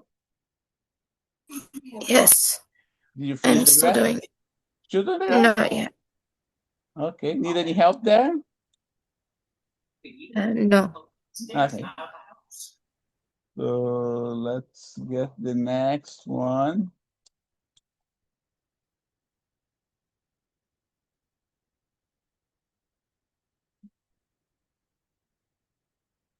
Ben Bandoy. Okay, so you finish your graph, your slope, your percentage difference, right, Ben? Are you working on the other? Let's see, looks like Ben, okay, Ben left is no longer here. Let's look at someone else here.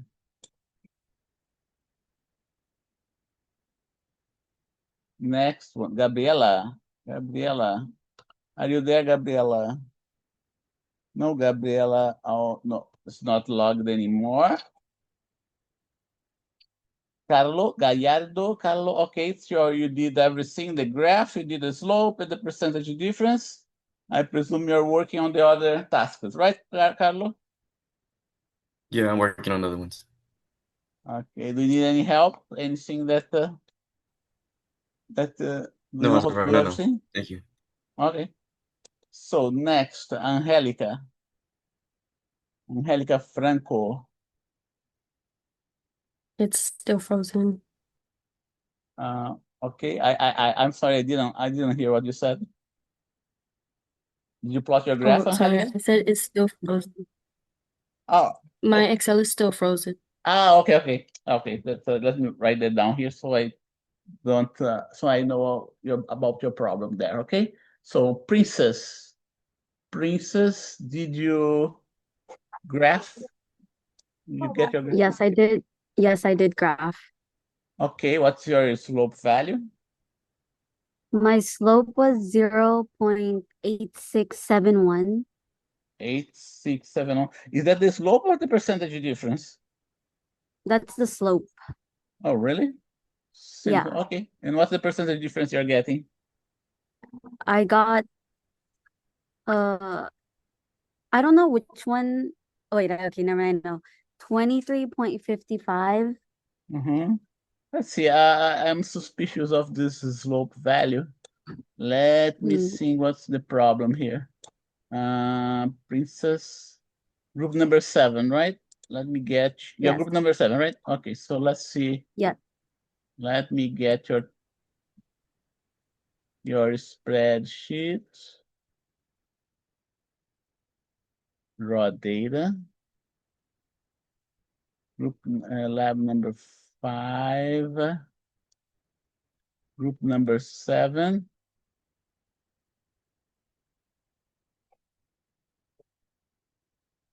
So we plot net force and acceleration.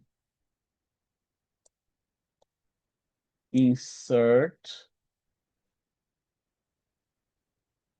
chart. Ooh, my goodness. So you have a bunch of outliers there, huh? Let's see. So now I can see why you're having such a low, small value. Let's see. Linear. Does it look like, does your graph look like this one? Yes, my graph looked Yeah, like that okay, one. okay. So must be is, either this is the outlier or the other two are the outlier. And 8671. Let's see what's the M1 plus M2.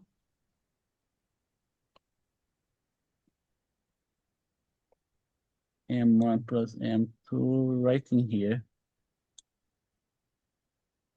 Format cell number. Yeah, okay. So yeah, if you, okay, so it looks like you did everything that you could have done.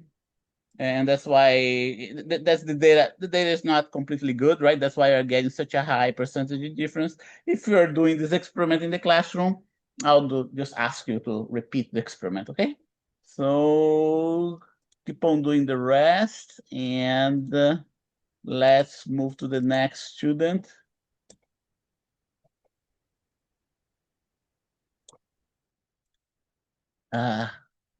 Man, those things occupy so much real space in my computer screen.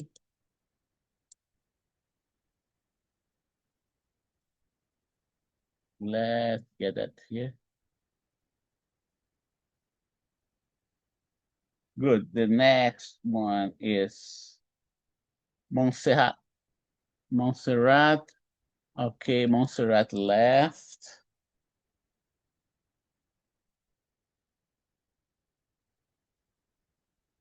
Nicholas is not here.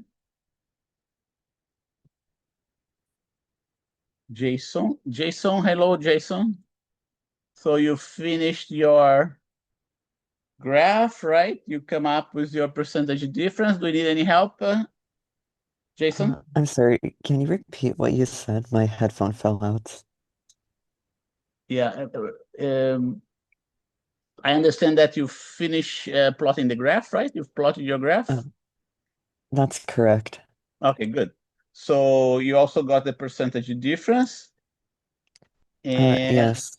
okay, so are you working on your units now? Yeah, I'm working on it. Okay, good. So let me know if you need any help. Okay, thank you. Okay, so Juan Torres Arellano, let's see. So Juan Torres was working the graph, right, Juan? Did you finish your graph?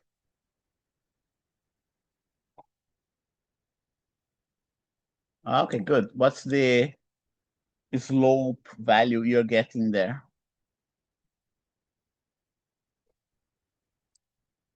Oh, you haven't finished. Okay, you haven't finished. Okay, so you're working. I'm gonna put here, you're working. Okay. Yeah, try to do everything in your hard drive, okay? Because Google Sheets, it doesn't work very well. It's my experience, doesn't work very well. So if you work with Excel in your hard drive would be better, okay? Cecilia, she has a problem there. Cecilia, let's see, she left. And Kimberly, you finish your graph, right? And you should be working your units right now. Is that right, Kimberly? Yeah, I'm working on the units right now. Okay, good. So let me put that W for working.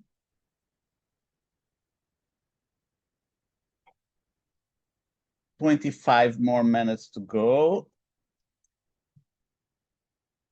And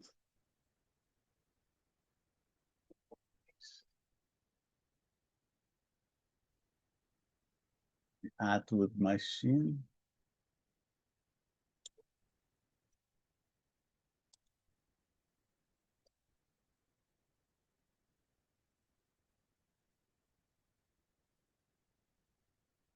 I'll give you some more time to work there before I get back to you.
So let's take a look what's going to be the next lab, lab number 6.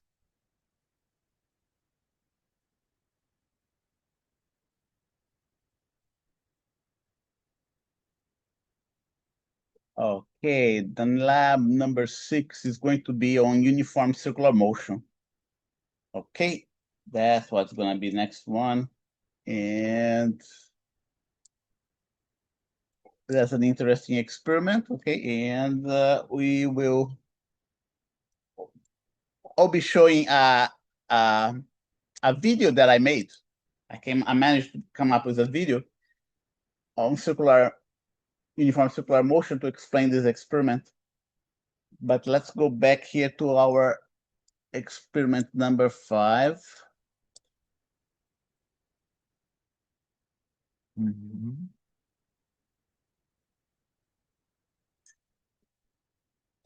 Edit and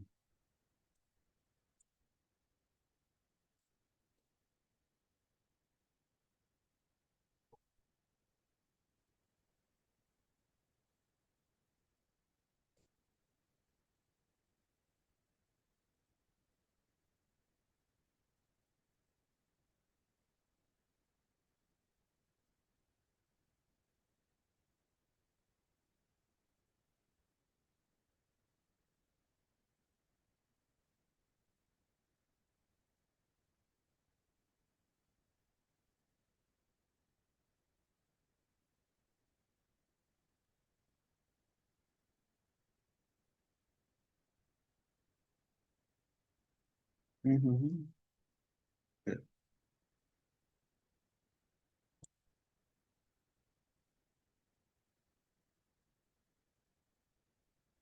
Let's see, we have a question. I'm still working on it. Okay, Edith. Okay. Do you have any problem? Did you plot your graph, Edith?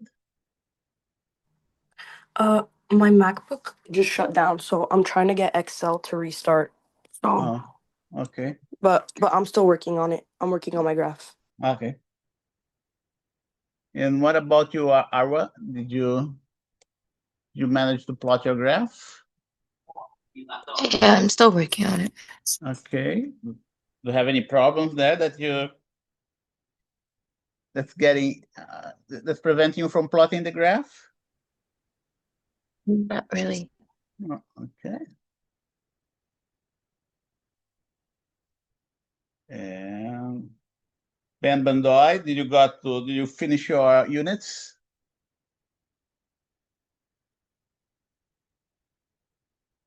Ben, it looks like Ben left. Okay. Next one, Gabriela. Gabriela left as well. Carlo Gallardo. So did you finish your units, Carlo? No, I'm still working on them. Working on that? Okay. Need any help? No. Okay, let's get that.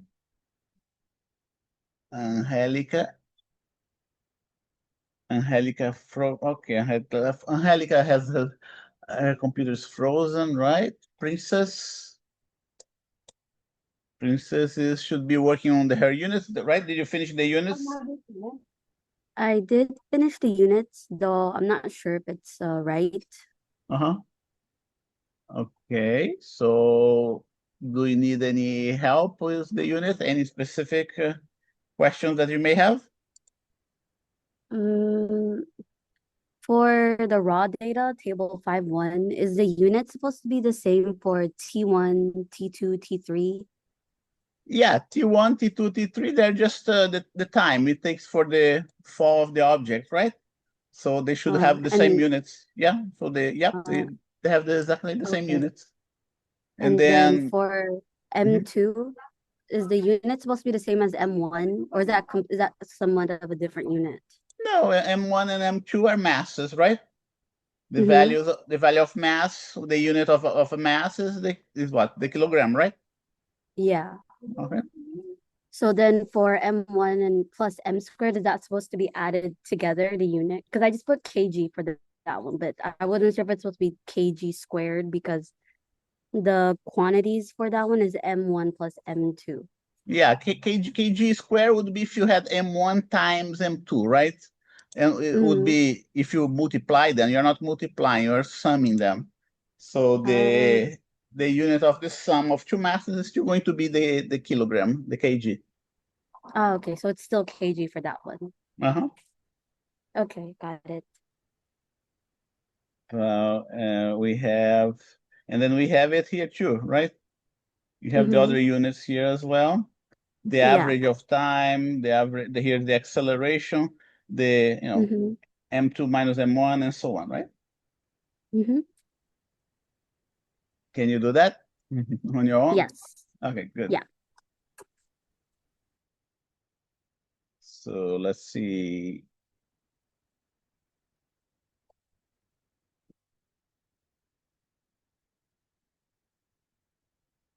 Move it.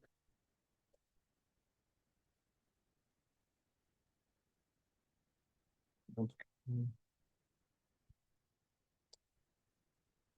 Now, next one is Montserrat left. Jason, are you working on your units, Jason? Yes, I'm working on my units right now. Okay, let's put that here. And Armand, did you finish your units? Yeah, I finished.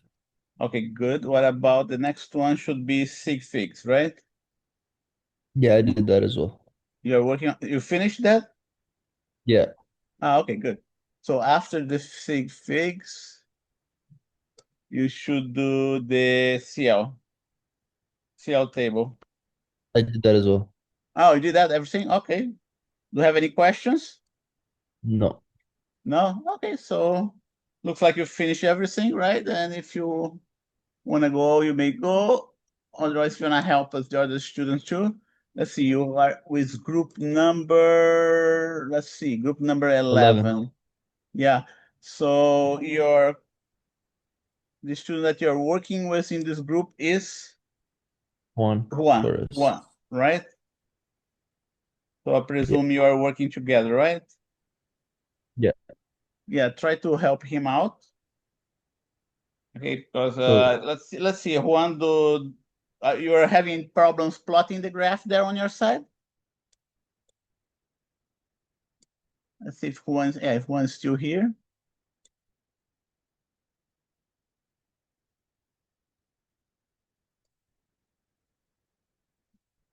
Okay, I don't hear from Juan. Oh, let's see, here you go. A bit since I'm on, oh yeah, you're on Sheets, right? Google Sheets. Yeah. My laptop doesn't have Excel and I can't access my desktop right now. Yeah, try to get Excel from the college, right? You can get a license from the college in your laptop. That's what I suggest. And is anybody else here? Celine, okay, Kimberly. So Kimberly, I presume you're working on the units, right? Yeah. Okay. Do you need any help? No, I'm okay right now. All right, good. 15 more minutes to go.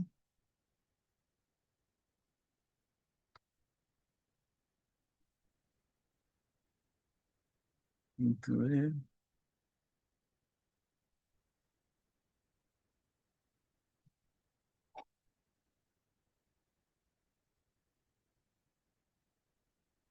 Mhm.